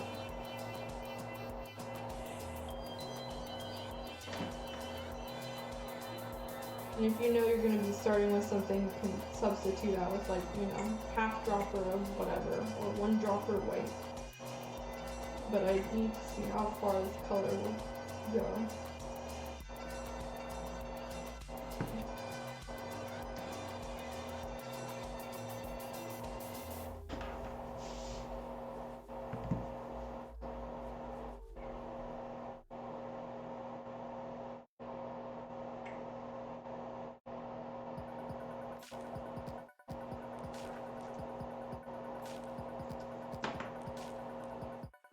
I have one more here. This is getting pretty goofy. I don't like how this is going.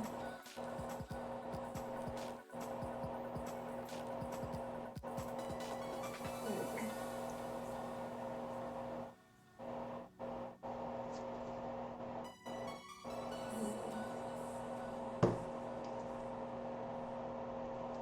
I think this color is still too bright.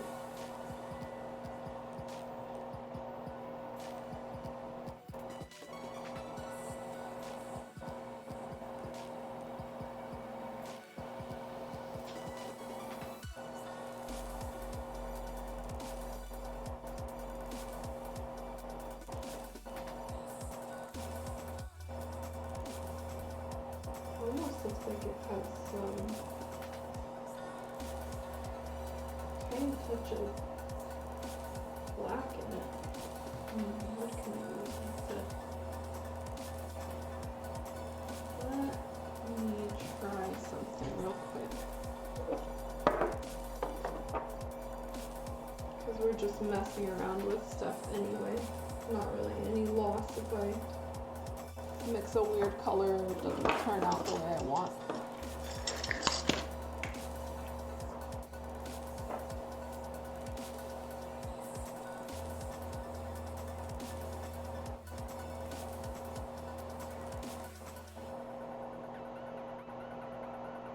Not really anything. Oops, sorry. Let's see. Use this instead. Just curious. Might end up completely messing up this mixture, but you know, we're here to just mess around. So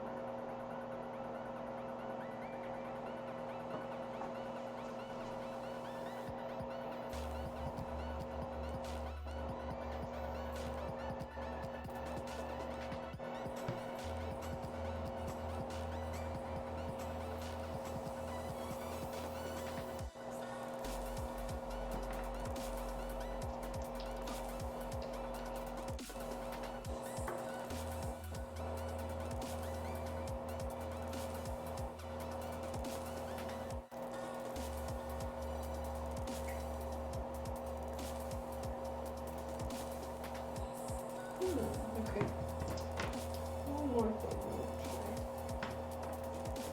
So what I am doing is adding purple to this orange mixture because orange and purple are opposite sides of the color wheel, if I'm remembering this correctly. I don't want to embarrass myself, so I'm just literally going to Google color wheel here. Yeah, so they're on the not exactly opposites,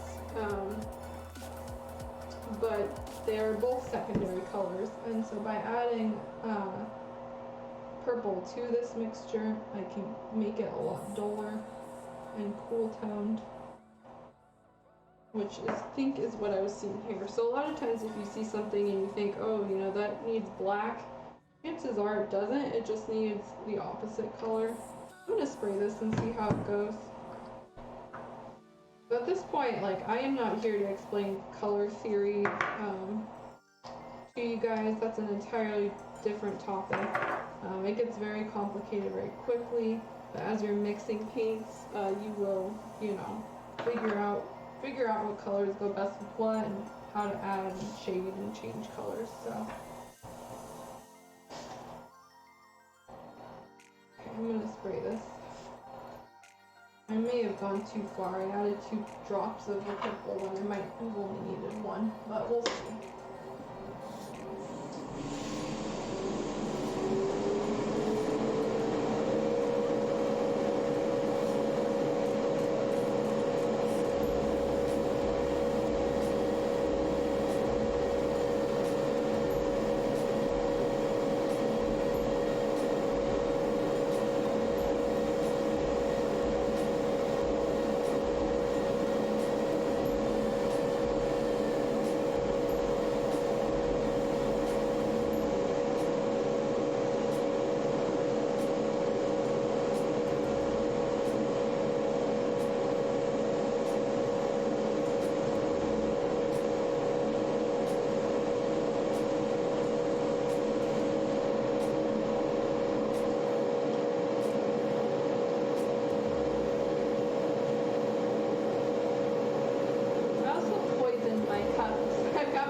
To the color that I wanted.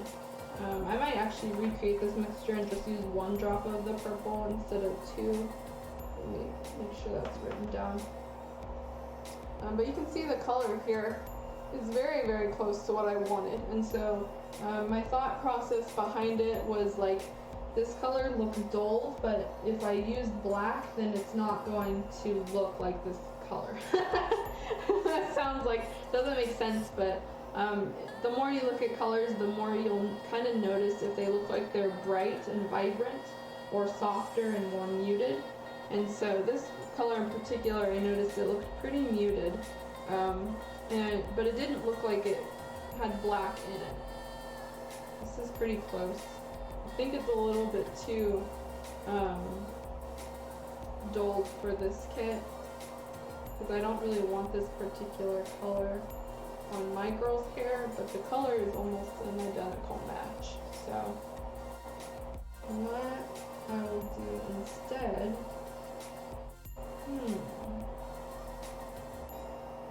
let me try using less white and see if that helps. I'm going to try something else here. So we'll make another mixture.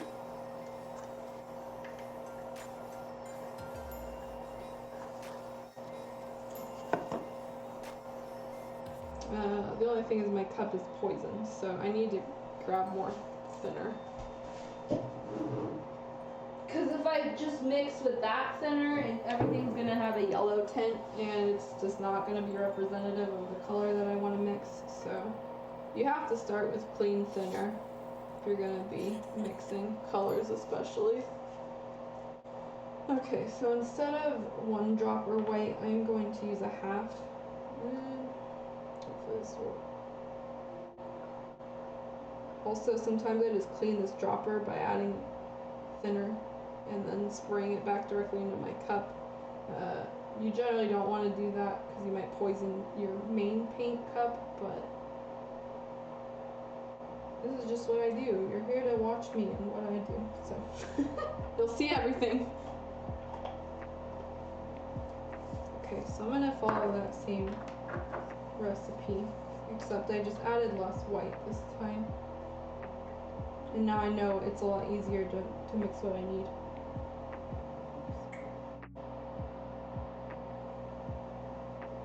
3, 4, 5, 6. So I used 6 droppers of red last time, and 4 drops of this like marigold primary yellow. So 1, 2, 3, 4. That's why you wear gloves on both hands, otherwise you're going to end up with nasty lacquer paint fingers like me. This is very bright. What the? Okay.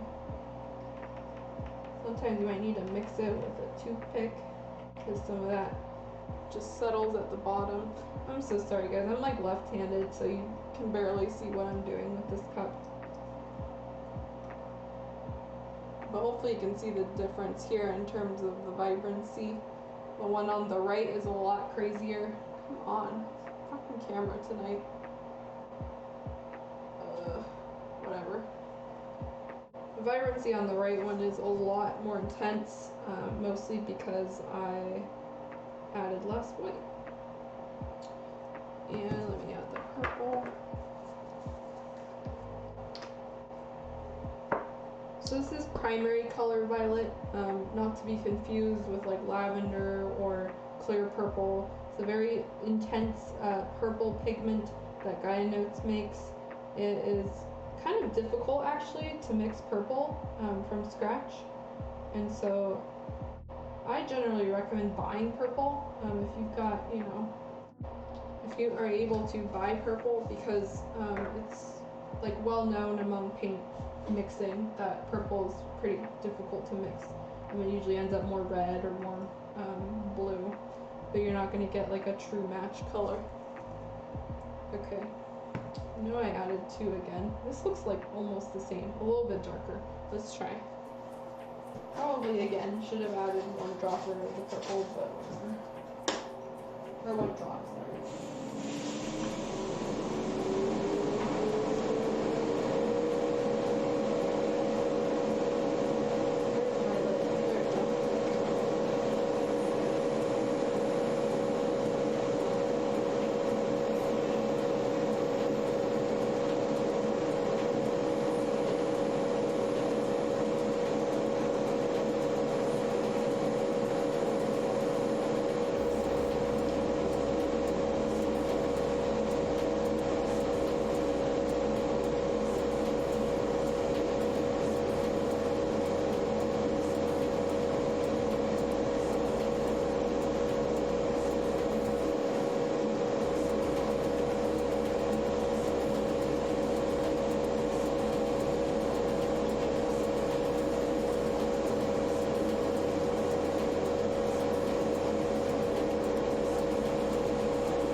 turning my airbrush off and on and off and on, but that's just what also happens here. So basically what I did is I used half the amount of white, and you can see the color difference here is pretty intense. So this spoon here is the paint mixture, but with half the amount of white, so half dropper white.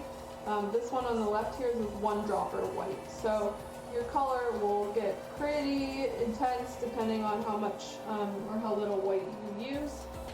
I'm going to compare this.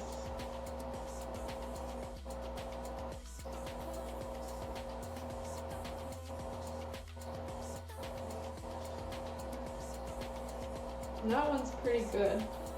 I like this color a lot more than I did with this one. I think it was just too dulled. The 1 dropper's not really doing it there.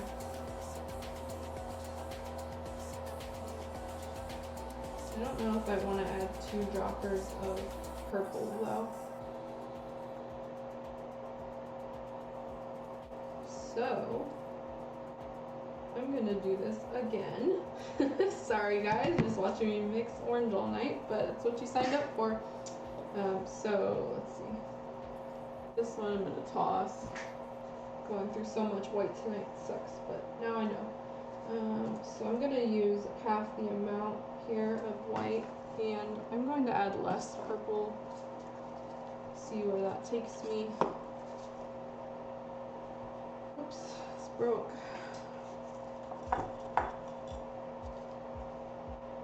Again, we are working out her hair colors here, so this is going to be pretty important to make it nice and vibrant for anime Maid hair.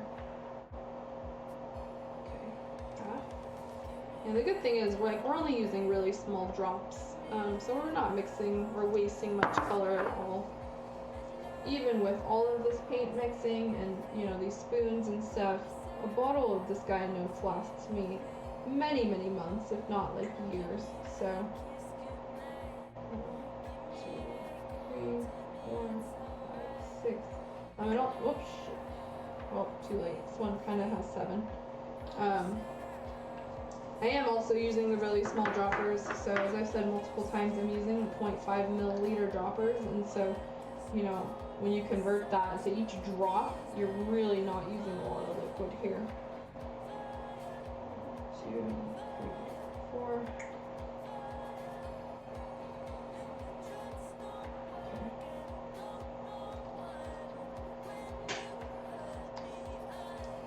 The purple I am using is Gaia Notes 037 Primary Color Violet. This is a very intense violet color that is a little more transparent, I think, compared to like their other offerings. I've definitely actually used this in conjunction with other clear colors and mixed it, but it is a very strong violet color, much more intense than their Gaia Notes clear purple. So this is 047. So 037 is the intense one. 047 is just the generic clear purple. They look, you know, pretty much the same, but this one is a lot more intense. So I don't need a lot of color. Oh god, I should not have tilted that. I don't need a lot of this at all to change the color. But if you are mixing paints and you're finding that your color needs to have more purple versus blue, I generally add a little bit of this primary color violet, and that does it for me. Okay, this was a really small teaspoon drop, or toothpick drop, but whatever, we'll go for it. Hey Autumn, how are you doing? How are you doing? Clearly I've been smelling too many paint fumes tonight. Were you playing Overwatch with BB earlier too? Or are you doing your own thing? Also, we're just mixing spoons here, so mixing things to use on spoons. So I've got a bunch of random stuff.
You're good. Yeah, I'm glad you liking it. Yes, so this is and hi Allie. This is basically what I do prior to painting a figure, as I go through and I test the paint mixtures and write down my recipes and just get the color how I want it, and so that way it looks like I know what I'm mixing before I put it on the figure either. Because the last thing I want to do is like go in at random after we spent literally like a dozen plus hours prepping the kit and then have it ruined by a paint job I'm not happy with. So what we do is we paint on spoons and test colors. So let me look at this color real quick. Let's see, you need to find some bases for your kits. Depends what you're looking to do, Canon. Are you looking to like build one from scratch, or you just want like an acrylic plate? Oh, this color is fantastic, guys. So this color is basically exactly what I wanted here. If I can zoom in on it. If not, you can still see how blurry it is. It's still like what I want. I am gonna use this mixture. This is a little bit darker, but let me compare it to her hair. Oh yeah, so this is pretty much the color that I want for her hair. And then I can use this and cut it with as much white as I want to make it lighter. So let me choose that. Final mixture on this was a little bit more red than yellow, and half the amount of white, and then 1 drop of purple to cool that color down. So we started with a really intense color, and then by adding purple we made it a little bit cooler on the color scheme. So the two like that I basically decided on here are these two. This is like a much lighter kind of base orangey, soft orange, and then this is a much more intense shade. The majority of her hair I think will be painted with this, but we'll have to see. And then to compare it, it might be a little hard for the camera to see, but this color here is a lot softer, and this is a more vibrant orange color. Great that it goes up against blue gloves, like, you know, really contrast there. But this was a little bit too dull for me, this orange color. So I'm going to throw that one away and keep this one. And so, really by the end of this, you end up with a whole plethora and collection of spoons. I'm going to underline this recipe. And I'm going to make a note here, because this kind of just is like barely a drop of the purple. Drop. So my writing is like, seriously, my recipes are just kind of like chicken scratch until I figure it out. And I put it on random paper, and then once it's all nice and I figure it out, it goes in the book. So paper is for rando recipes. And then the finale and everything nice goes in the book. So let me keep going. Come on, what are you doing? Oh, camera's literally focusing on my airbrush. Okay. So I also need to mix, let's see.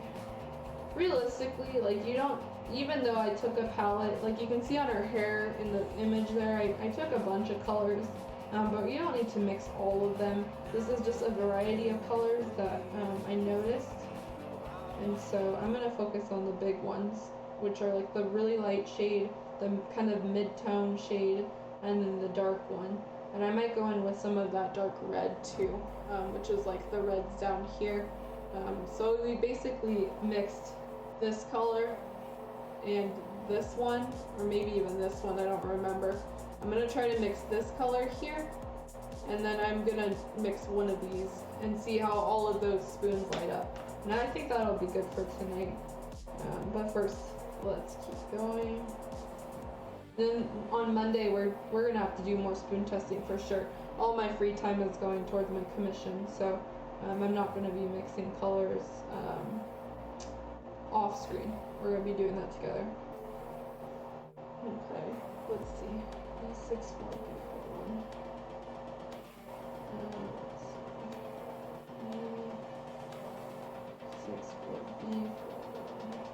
Okay, so this is her darker hair color. If you look at that photo, she has some shadings there in her hair, which are a lot darker, red, kind of behind her Maid hairband there. That's where the coppery red starts coming up. And there are red browns that are similar in color to that you can buy, but I mix most of this by hand, so let's see. I don't remember which of these was which anymore. I guess this one had less, so this is probably the winner cup. I think this was the loser cup. That one can go. Try to keep the cups that are winners or the ones I decide there as well, so if I need to mix and compare them, I can. So let's see. I think we just need less white, probably. Okay, so let's see. Okay, start with another batch. And this time I'm going to not use the white right away and see how that looks. And we might add a little bit, but 2, 3, 4, 5, 6.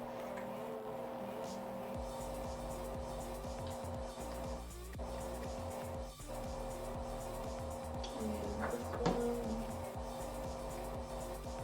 4 drops of this. So I'm starting off of that base recipe, the spoon, and I'm gonna alter it from there.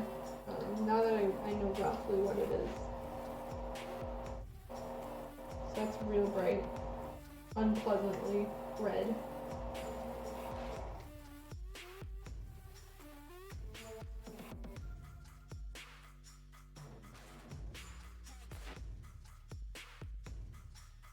Okay. Let me add a little bit of this and see.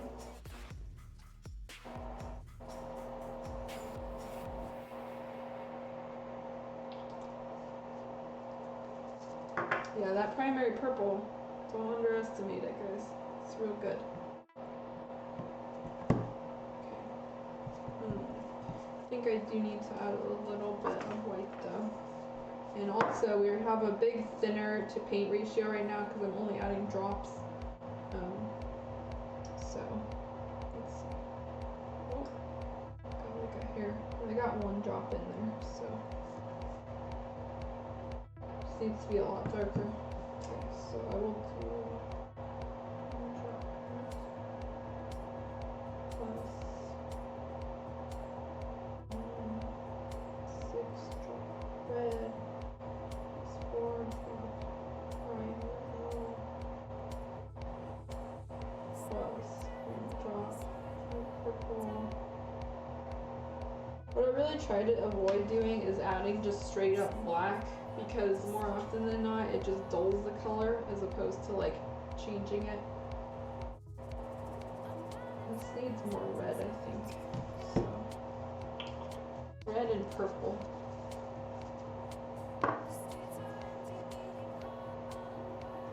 I'm not a big fan of using black on my kits anyway. I very, very rarely have anything on my kits that are pure black unless I'm trying to mix like leather, like black shiny leather.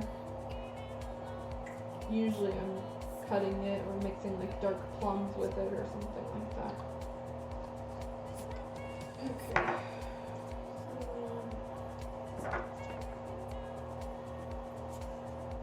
Need more purple. And this primary purple, I know I keep going on about it, but before I would use like half a dropper of the clear purple, and so I went through the clear like a lot, the clear purple, and then this one, you get all that effect, but you're not using nearly as much. This is getting closer, but again, it's not there yet. I don't want to do too much. Need more red again. So next time we'll just start out with like half a drop of red and see.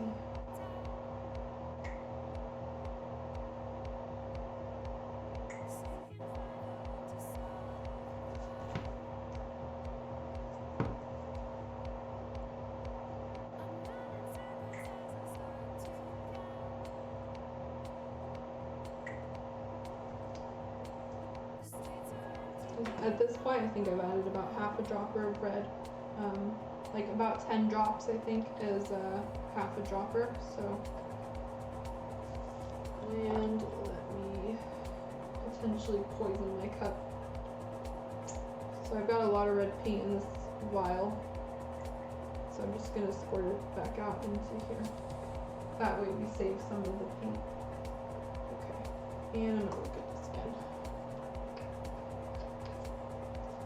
So you can see this is a much darker already color compared to this one. Oh shit! Like looking at the camera and I spill it on my finger. Whoops. Oh, but it is nice, really nice. Okay, that might be what I need actually.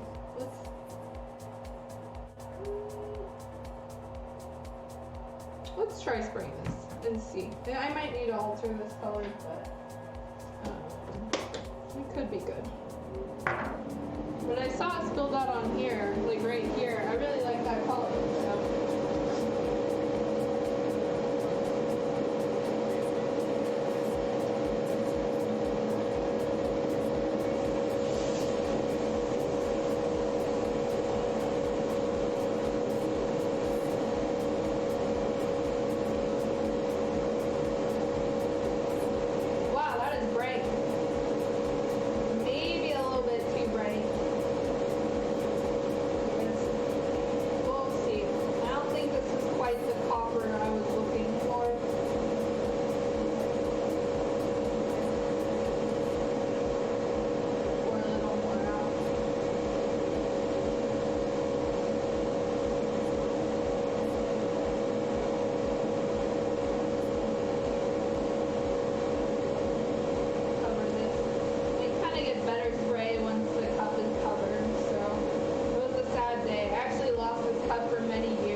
Again.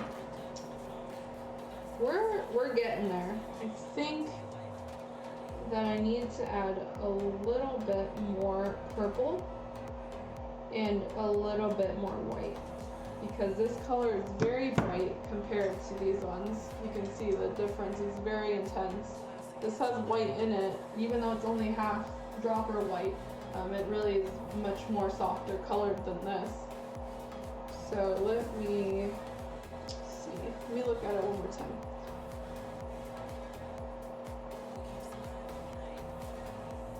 Yeah, I'm not happy with this color yet, so I'm gonna need to remix, but we're getting there. We're pretty close. So let me get out another dropper.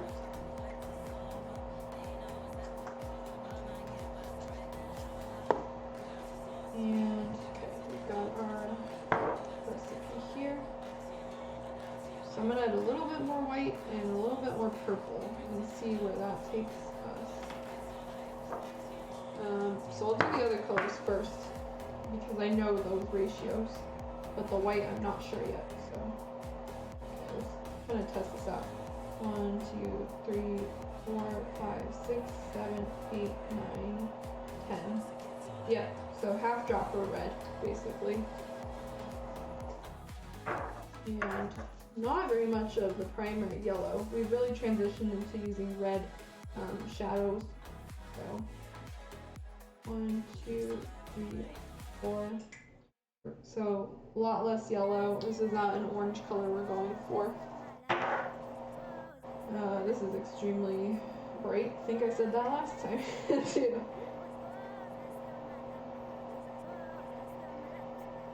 Okay, so last time I added 3 drops of the purple to soften this color. So we'll start there. my purple dropper go? Okay, weird. Oh no, I did toothpick drops, huh? Okay. Important clarification here. Toothpick drops. So 1, 2, 3. So again, like the toothpick drop is even less than a regular dropper.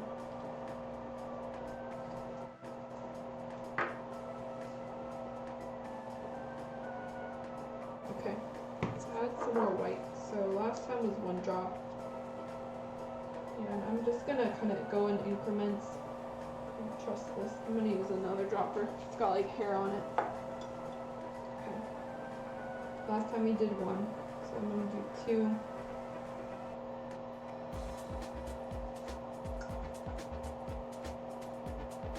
I might only need just 2. Let's try another one though.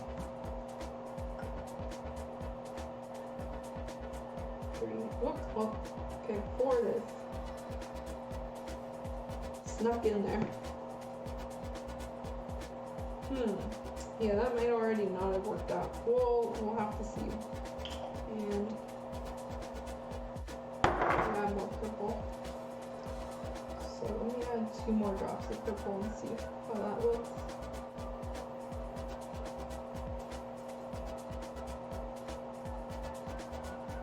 Oops, what was that?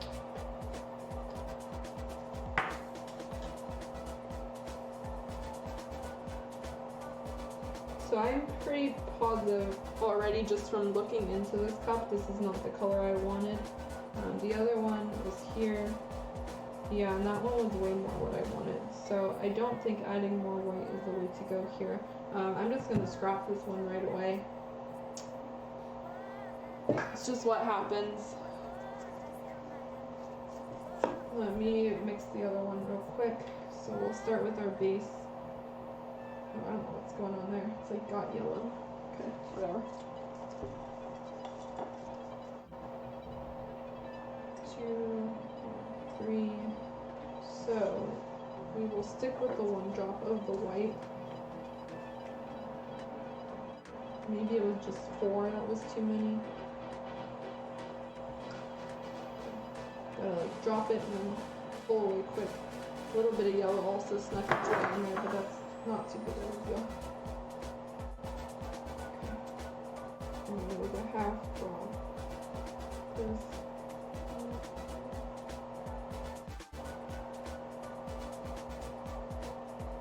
Yep, half dropper. And 4 drops.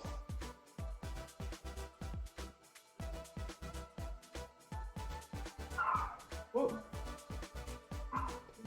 Might hear my dog out there. He needed to go use the restroom.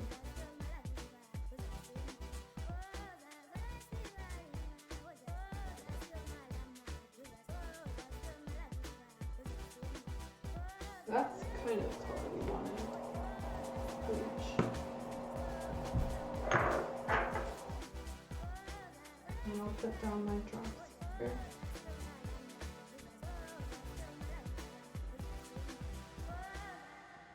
Getting kind of sticky on my fingers. Should have worn another glove. Okay. So this is the same recipe that we've been mixing, more or less. Yeah, same one. So I don't need more white. I'm just going to add more red? More purple. More purple. We'll see. Let's try again. Basically do what I did, but not use the white instead. Add a little bit more purple. And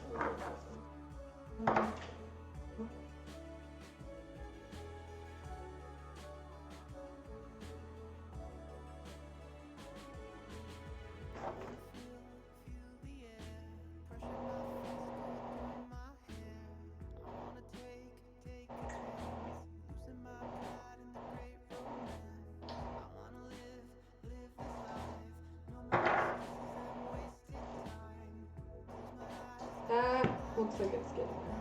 So.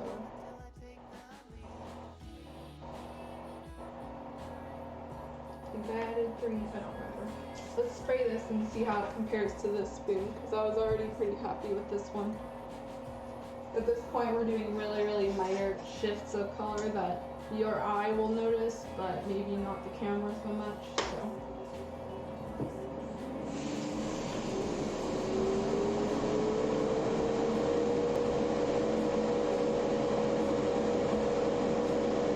That looks a little redder already. I'm liking how this one is coming out.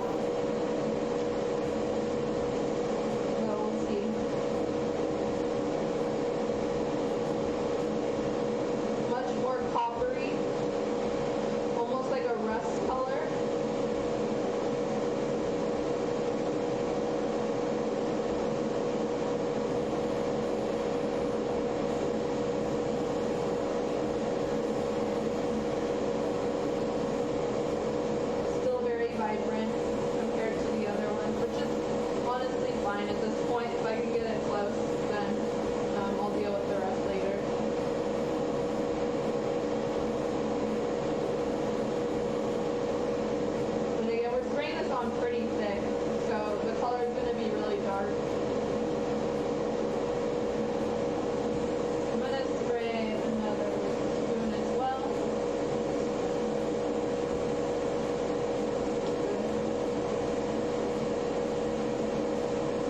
This one will be just a little lighter color, or lighter coat, sorry.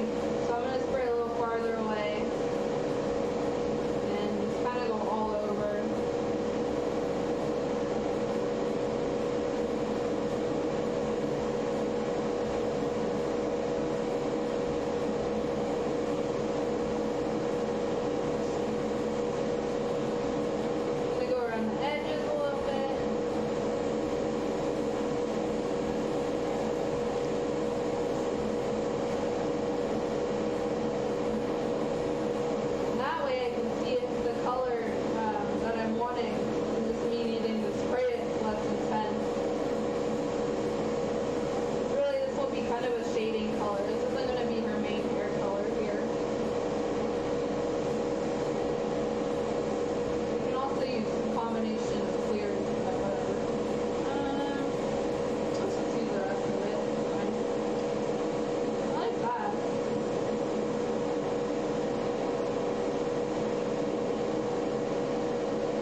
So, let me look real quick.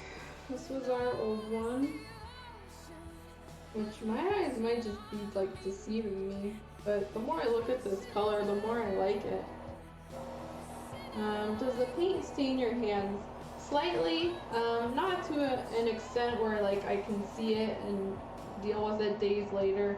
A lot of times I just like scrub it off with a microfiber cloth and it's fine. Obviously you don't want to be getting your hands like coated in the lacquer because it's not great. And you don't want to dip your hand in lacquer to like thin it off of your hand. But a little bit I never really had an issue with. And I'm usually, so like this is the messiest part, the paint mixing part. The majority of the time after you work out your recipes and stuff, I'm just holding the airbrush, either with your left or right hand. So you're not going to be getting any paint on your hand that you're holding your airbrush with. It's this hand, the one that has the glove, that, you know, usually gets the damage. I have to go, but thanks for the stream. It was very important. See you later, Anger. I hope you have a good night. Yeah, this one went on a little bit long. We'll be wrapping up shortly. But thanks for tuning in. Okay, now that I look at it again, it does need to be a little darker. So, this was the new one. That one's pretty good. A little bit too dark.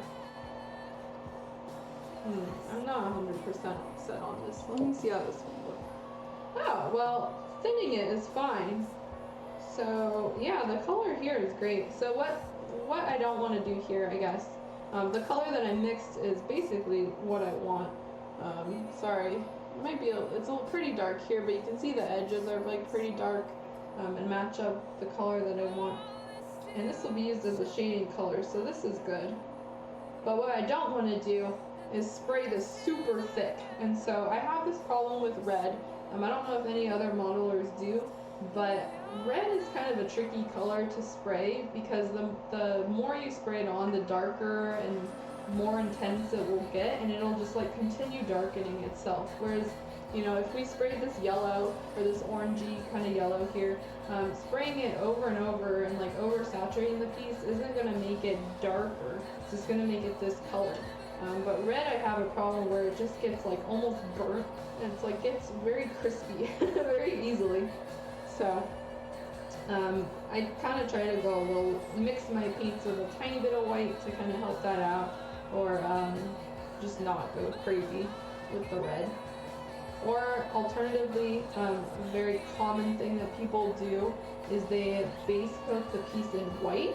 And so the thing to keep in mind here is we're mixing and spraying on a white canvas.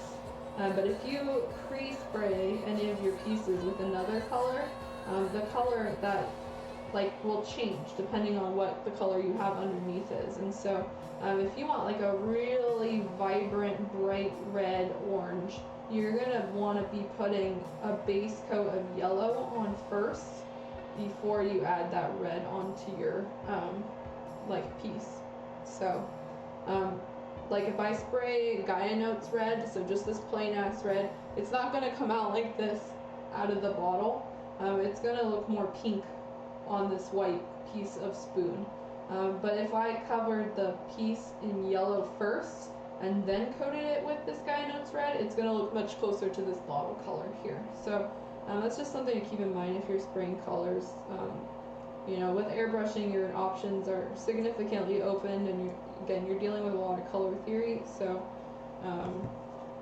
this is just stuff I've noticed over the times. But you can see here, the spoon on the left is me not going super crazy with, you know, my paint mixture, and just kind of lightly coating and getting the place that I wanted. Sorry, it's really not zooming in. There we go. So this is like me not going crazy with it, and this is me going crazy with it, which from far away, you can really see the difference here. Up close, the light is a little bit too crazy, crazy bright for you to tell. So I'm gonna dump this one, and these colors are honestly pretty comparable. So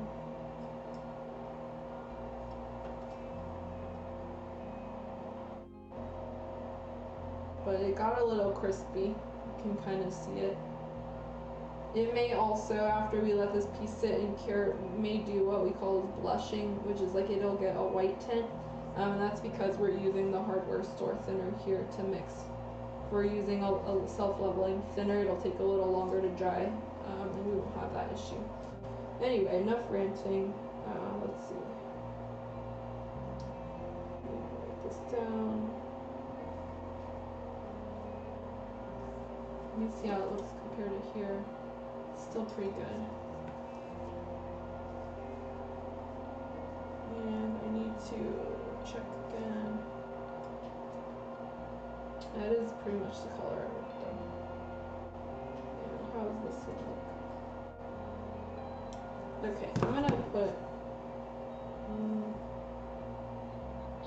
Okay, let me write this down real quick.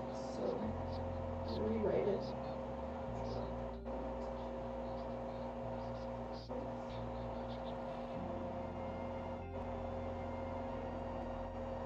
Drop prime yellow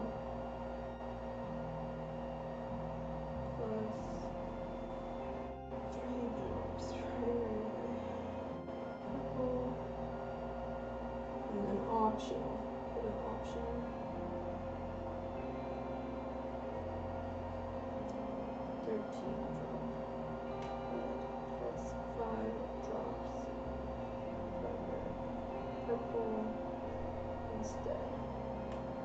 basically, I'm undecided right now. I can't figure out which one I like more, and honestly, looking at this, like, they're pretty much equivalent. One is just sprayed less intense, and so I'm gonna keep the less intense one, the one that I didn't spray as heavy on it for now. But I know the mixture for this spoon, so it's fine. Okay, so I think we had one more color. At this point, we got a nice selection. You can see these are kind of the way that this hair is going on this kit.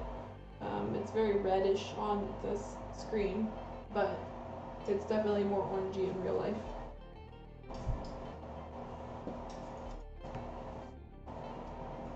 Let me look real quick.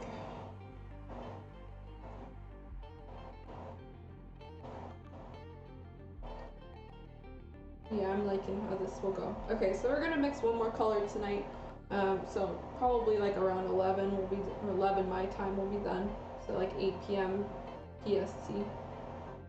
And I'm gonna try mixing one of her darker, like almost burgundy colors.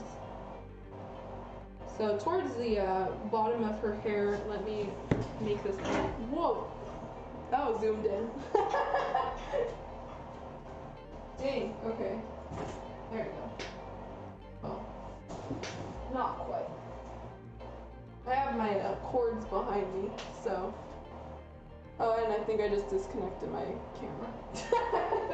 Oh, great. Yeah, I did. 1 second, guys. I will be right back.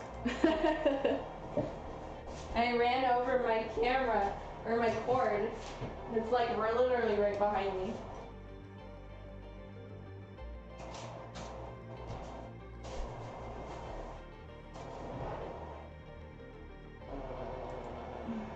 We're back! Not too big of a deal. Hopefully nothing explicit or personal was shown. Okay. I think we're good. I just need to adjust it a tiny bit. There we go. Good enough. Okay, so what were we doing? Oh yeah, I was going to show you this image again. So image is nice and big. You can see her hair, like we basically mixed all of, I'm looking at the image on the left. We've mixed most of the big colors there, but if you look right along the edge of her back, there's some really darker colors there, like darker shadows, and those are closer to like a red burgundy color. So we're gonna mix one of those just to see how it looks. Optionally, or like alternatively, a lot of times what I'll do is I'll go in with clear paint to get that effect, but I just want to mix one of these just to see if I could, what it will look like. And for hair, a lot of times I end up mixing 3 or 4 colors anyway to get a really nice smooth gradient, so it would be good to have that mixture just in case. So let me look real quick. It is very much a red-violet color. So we're under that image there. You can see there's the 4 dots of color, and then there's the 3 under hair. I'm going to be mixing that little one in the middle, so it's like a very much a red-violet. So 853. 85364B. We're going to need to switch gears here because this is not going to be really yellow at all. It's much more pink.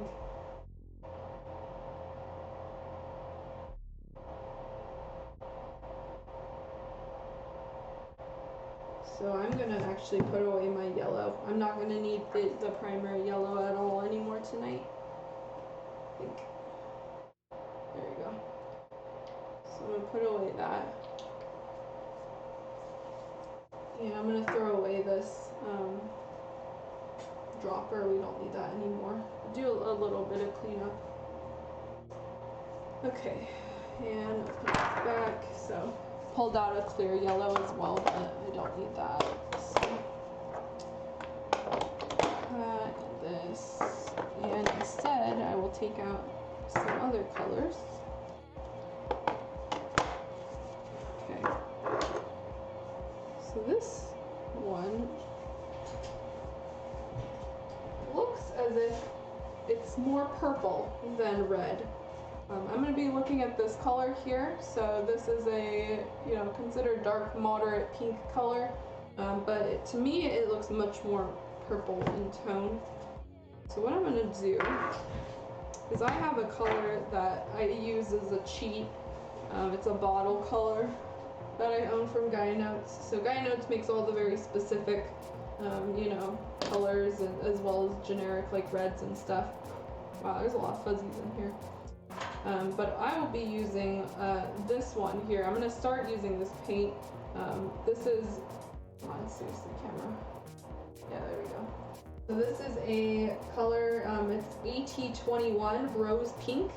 It's a pre-mixed color from Gaia Notes, from a different color series, so not their specific, like regular line. When I say regular, I mean like 003 red.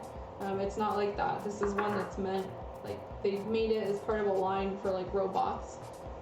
But I bought it because I like the color, and I've more often than not found that I can use it as an intermediary to get to a color that I want. So we'll start with it. It comes out kind of like a softer rose pinky color, so it's not very vibrant at all. It has some white mixed in there. So I'm going to start with that and add purple and see where it goes.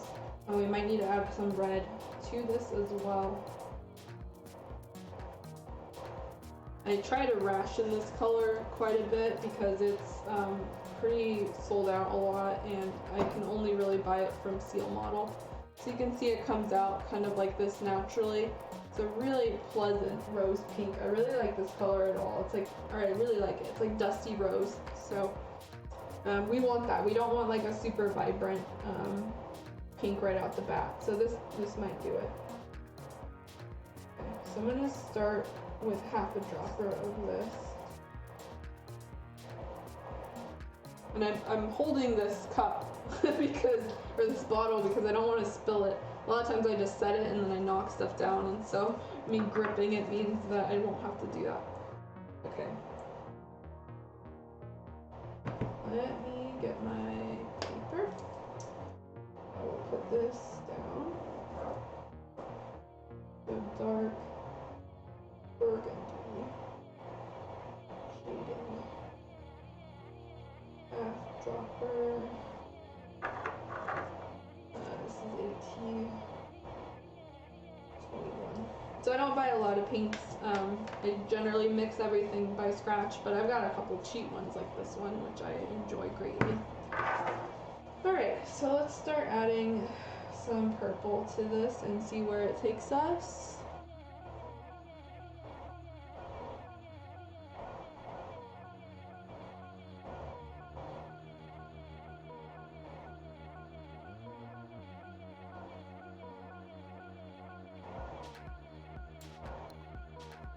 It's going to need to be a lot more intense.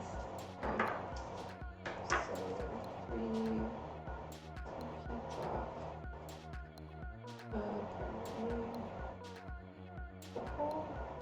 I think I'm going to have to add red to this. Wow, this is a pretty dark shade, to be honest, when I put it side by side. I don't know if that rose pink is going to work out, but we'll figure it out.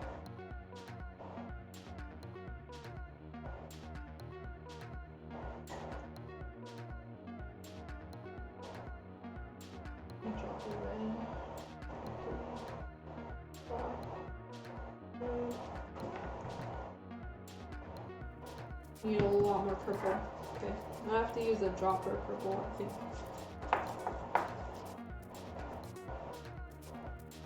Let's do one for now. So.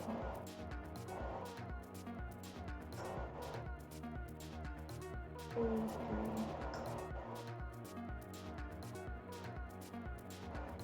That's what I want.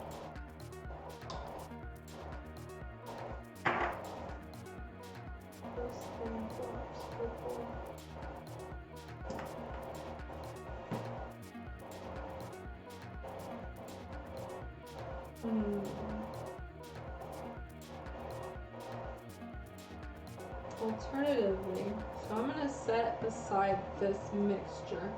I'm not going to do anything with it. I'm just going to keep it And I'm gonna mix some red and purple and see where that takes me instead.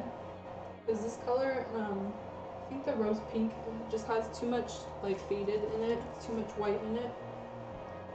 And this color that I'm looking at on my screen is a lot more vibrant. So, do another one. Let's start with some red. Oops, we have one already.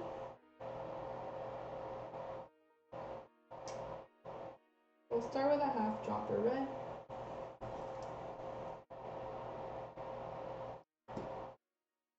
And then I will add some purple and see how that looks first.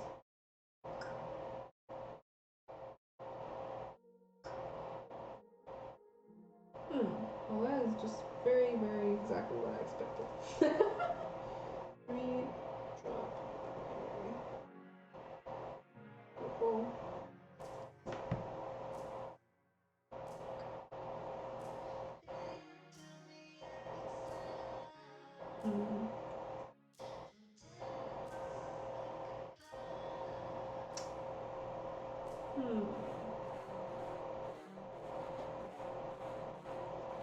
This is that weird song. I have my music on very low, so.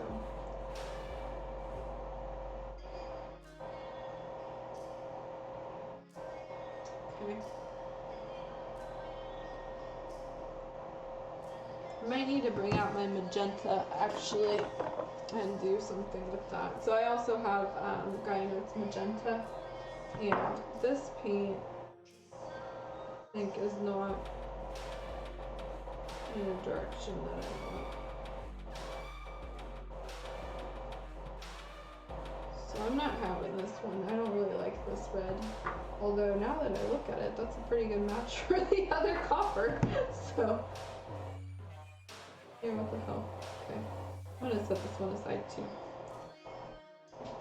This is what happens. I end up just like looking at this and working out the color in my head. Maybe do some mixtures. Okay.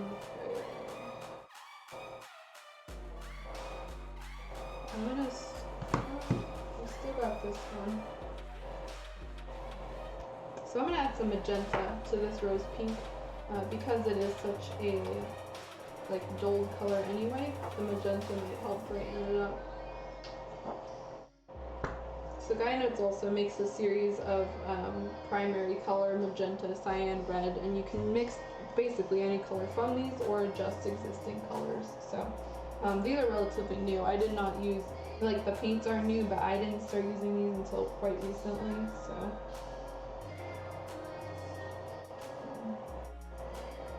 I'll just add a whole drop of, why not? Oh.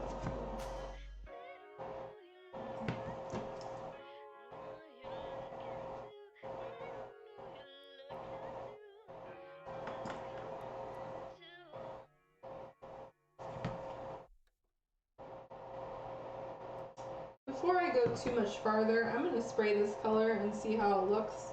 Because if I just continue to add color to it, like I'm not really getting anywhere. So let's do some more spoons.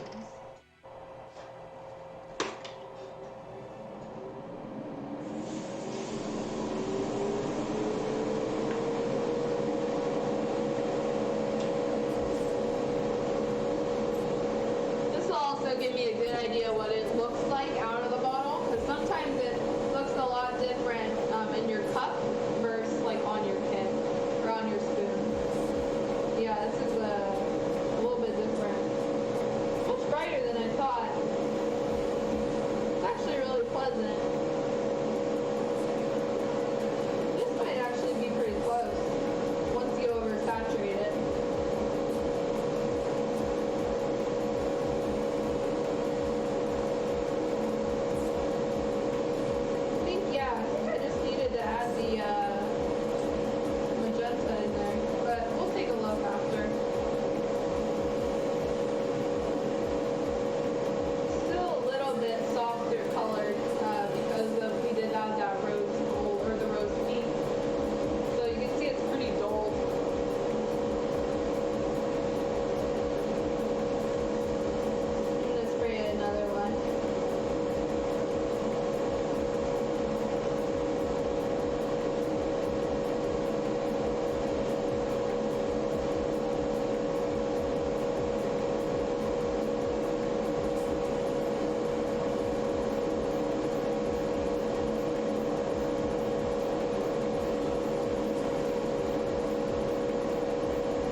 let's look.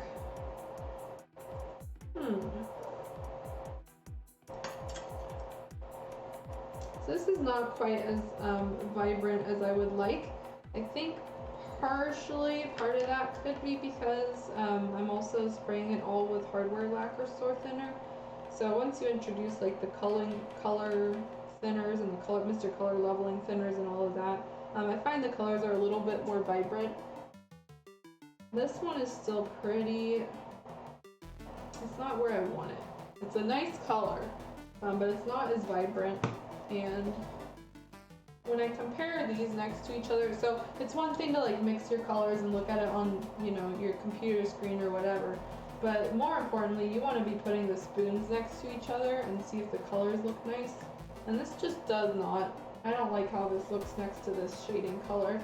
If I were gonna be like spraying, you know, all of these incrementally, and then the bottom hair strands would be like this color, I wouldn't like it. So I'm not really sure about this mixture.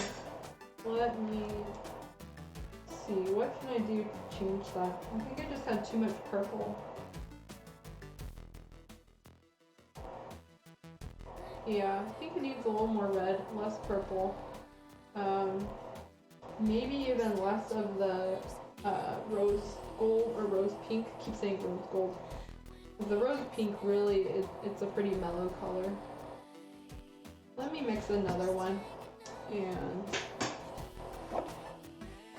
we'll go just a little bit longer tonight, guys. Spoons. I'll mix this one and that'll probably be it. We can continue on after that. Just need more thinner.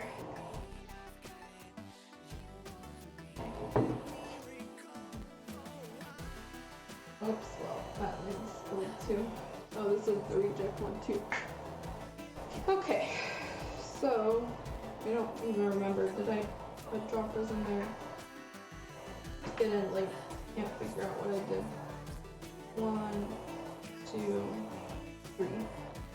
And let's do. I liked the magenta in it, so I will do the magenta.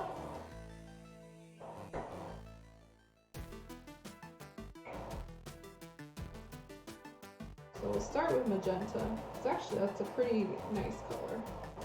And from there we can go and change it. So, looks like a bloodbath in the booth. Oh yeah. You don't even want to see the other side of this piece of, look at that. I try to get the most out of my paper towels, so I like flip them in and out and turn them over. That is commission spraying, and this is just bloodbath. I like the, you know, nice mix of colors here. We got a nice set of, oh my god, purples and then blues, and yeah. Been working with a lot of nice colors lately. Okay, anyway, magenta, and let's do some red first.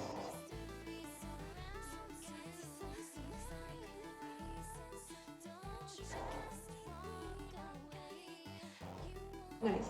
That looks good so far. And now let's add purple. So because we're adding magenta and purple, we're gonna get a different color than whether we mix red and purple. Magenta, really, you can mix that with like anything. Start here and see. Yeah, that's nice. That's nice. Don't want to go too crazy with the purple right away.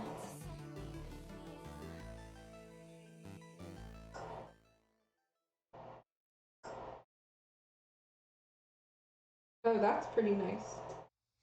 So, let me stop real quick. And what did we do? We did a half dropper magenta, 3 drop red. I think it was 2 drops primary purple. I'm gonna spray this right now. Oops, sorry. Okay, so we might not even need to use the rose pink. Magenta might have just done the trick for us, but this is going to be a very bright color. because we have not added any white or any, you know, rose gold that cuts that or anything. So, and this is like really an accent color. It'll be used on the ends of her hair tips or maybe as like a deep color shading. So we don't need a lot of it.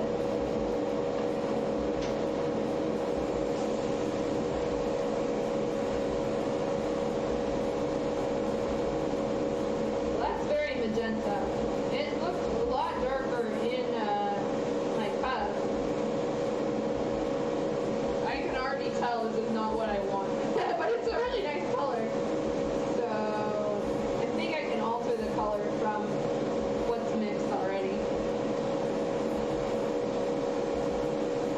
Yeah, that is not at all. This is very, very bright and nice, but not what I want. So luckily, I can kind of tell where this needs to go, I think. So I'm going to be adding more red to this.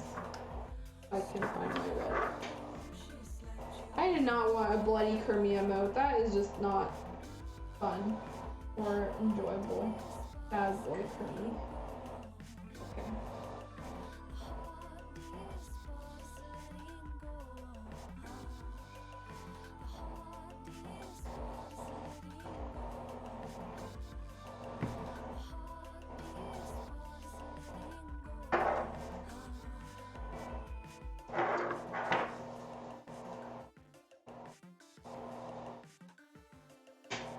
Yeah, that is a nice color. Might work. It's a little bright for MASH, but I think maybe with some altering you could get it to where you need it to be.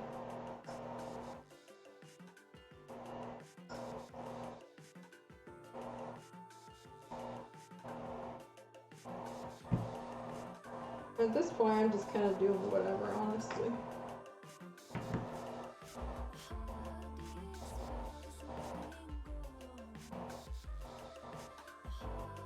I need a little more purple.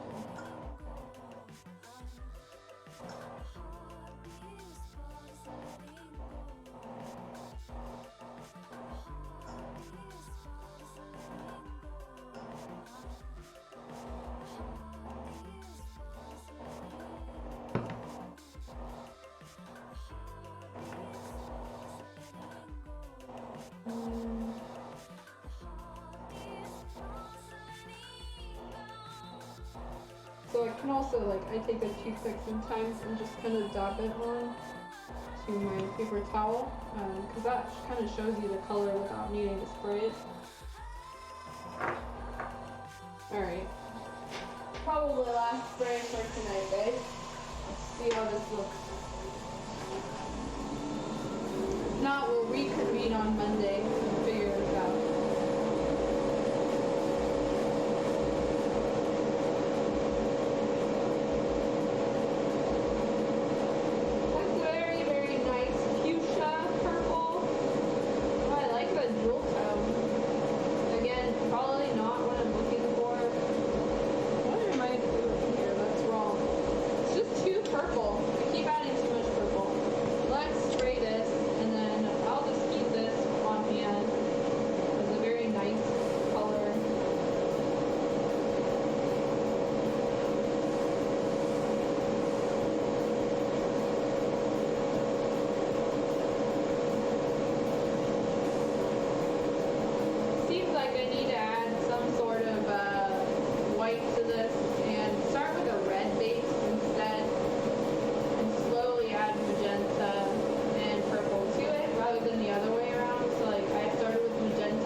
Purple, and we want more of a red wine color, so I need to obviously think about this a little bit instead of going at it gung-ho.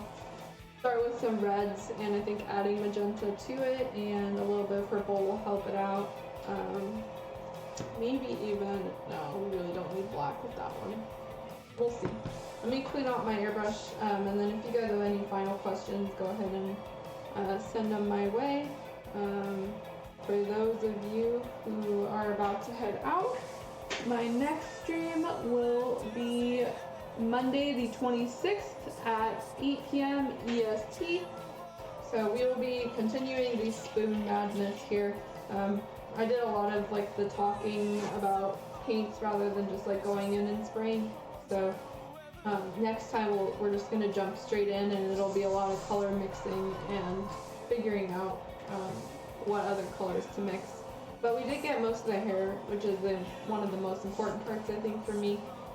Skin tone, I already have one kind of pre-mixed that I might use, so we'll see. But if you guys are curious about like how the Mr. Lashes works or whatever, I could do some of that maybe.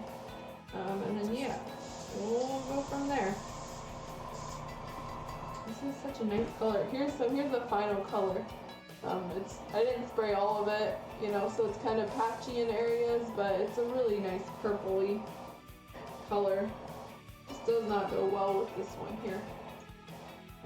So I'm gonna toss that one. Don't need it. And oops. Move my thing.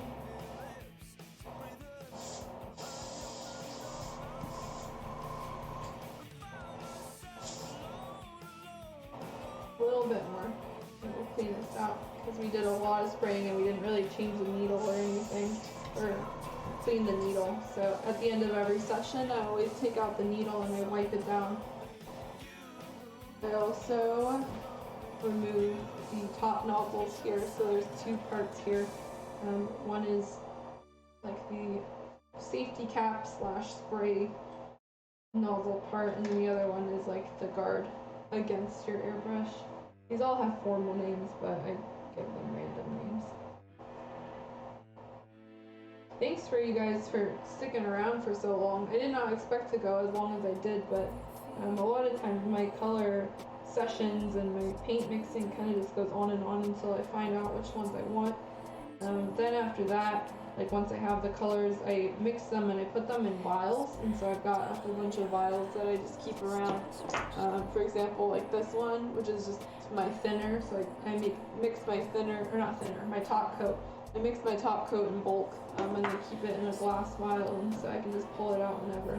I do that for all my paint colors too, and so that way I can mix it in bulk and have the colors ready to go, and there's no risk of having a slightly different color because of like you mixed it wrong or whatever. So even when you have paint recipes, sometimes the colors change just a tiny bit in between mixing. So mixing everything ahead of time prevents that. Where did I get the vials? Unfortunately, I've had these vials for years. I picked them up when we were cleaning out an abandoned like school, and a science lab has them, and so I like picked them all up, and it's just like hundreds of these 40 milliliter vials. They're quite expensive if you're buying vials like directly from a vendor or something. So unfortunately I cannot like fully recommend, you know, doing that. But a lot of people, you know, use little paint jars. Some people use like baby food jars to store paints. That one was very popular. Like I know that brands make them, so like Tamiya has paint pots, but those are honestly so overpriced for what you get. But the way to go would be to see if you can get any bulk discount from like lab supply stores or something.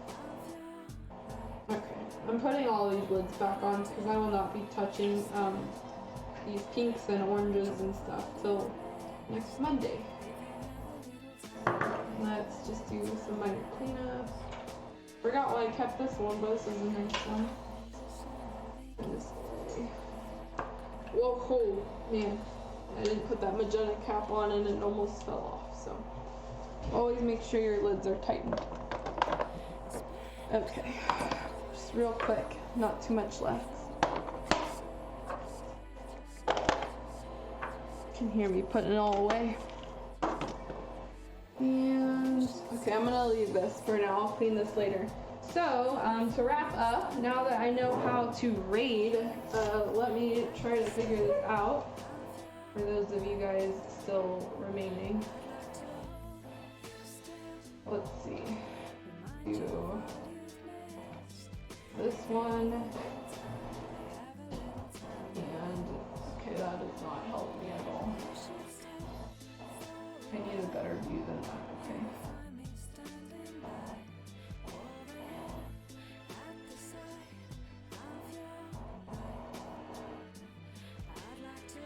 Don't mind me, guys. This is the first time I ever did this, so let's see what this is. I don't know what that is, but maybe not. I guess a good way is to like click on mine and then click on one of the little subcategories. Let's see. Yeah, that looks good.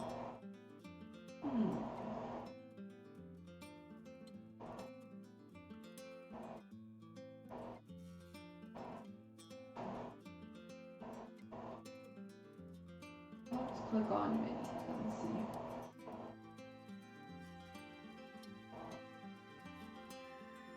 Ah. This one looks cute. Oh, that's needle felt. Well, this is completely unrelated to what I do, but I'm just gonna link it anyway, because this looks interesting. Oh wait, this one's painting. Or maybe not. Oh, mature stream. Okay, I seem to think this is real cute. There is this lady who says she's stabbing Pikachu, but she's making some needle felt, and so unrelated to painting, but you know, that's just what it is. So I'm gonna do /raid, and then how do I do this? With the dollar or the dashes. Okay, let's see if this works, guys. We're gonna go see if we can, this lady will stab Pikachu, and hopefully this works.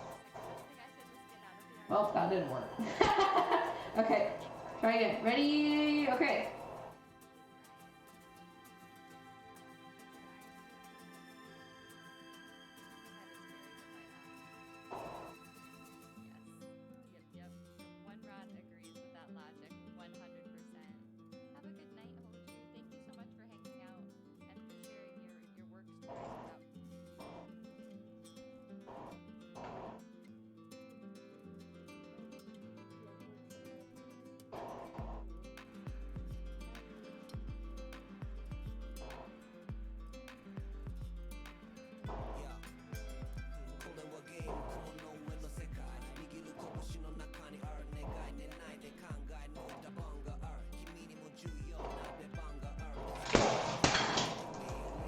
Whoops, sorry guys. I end this now. Yep.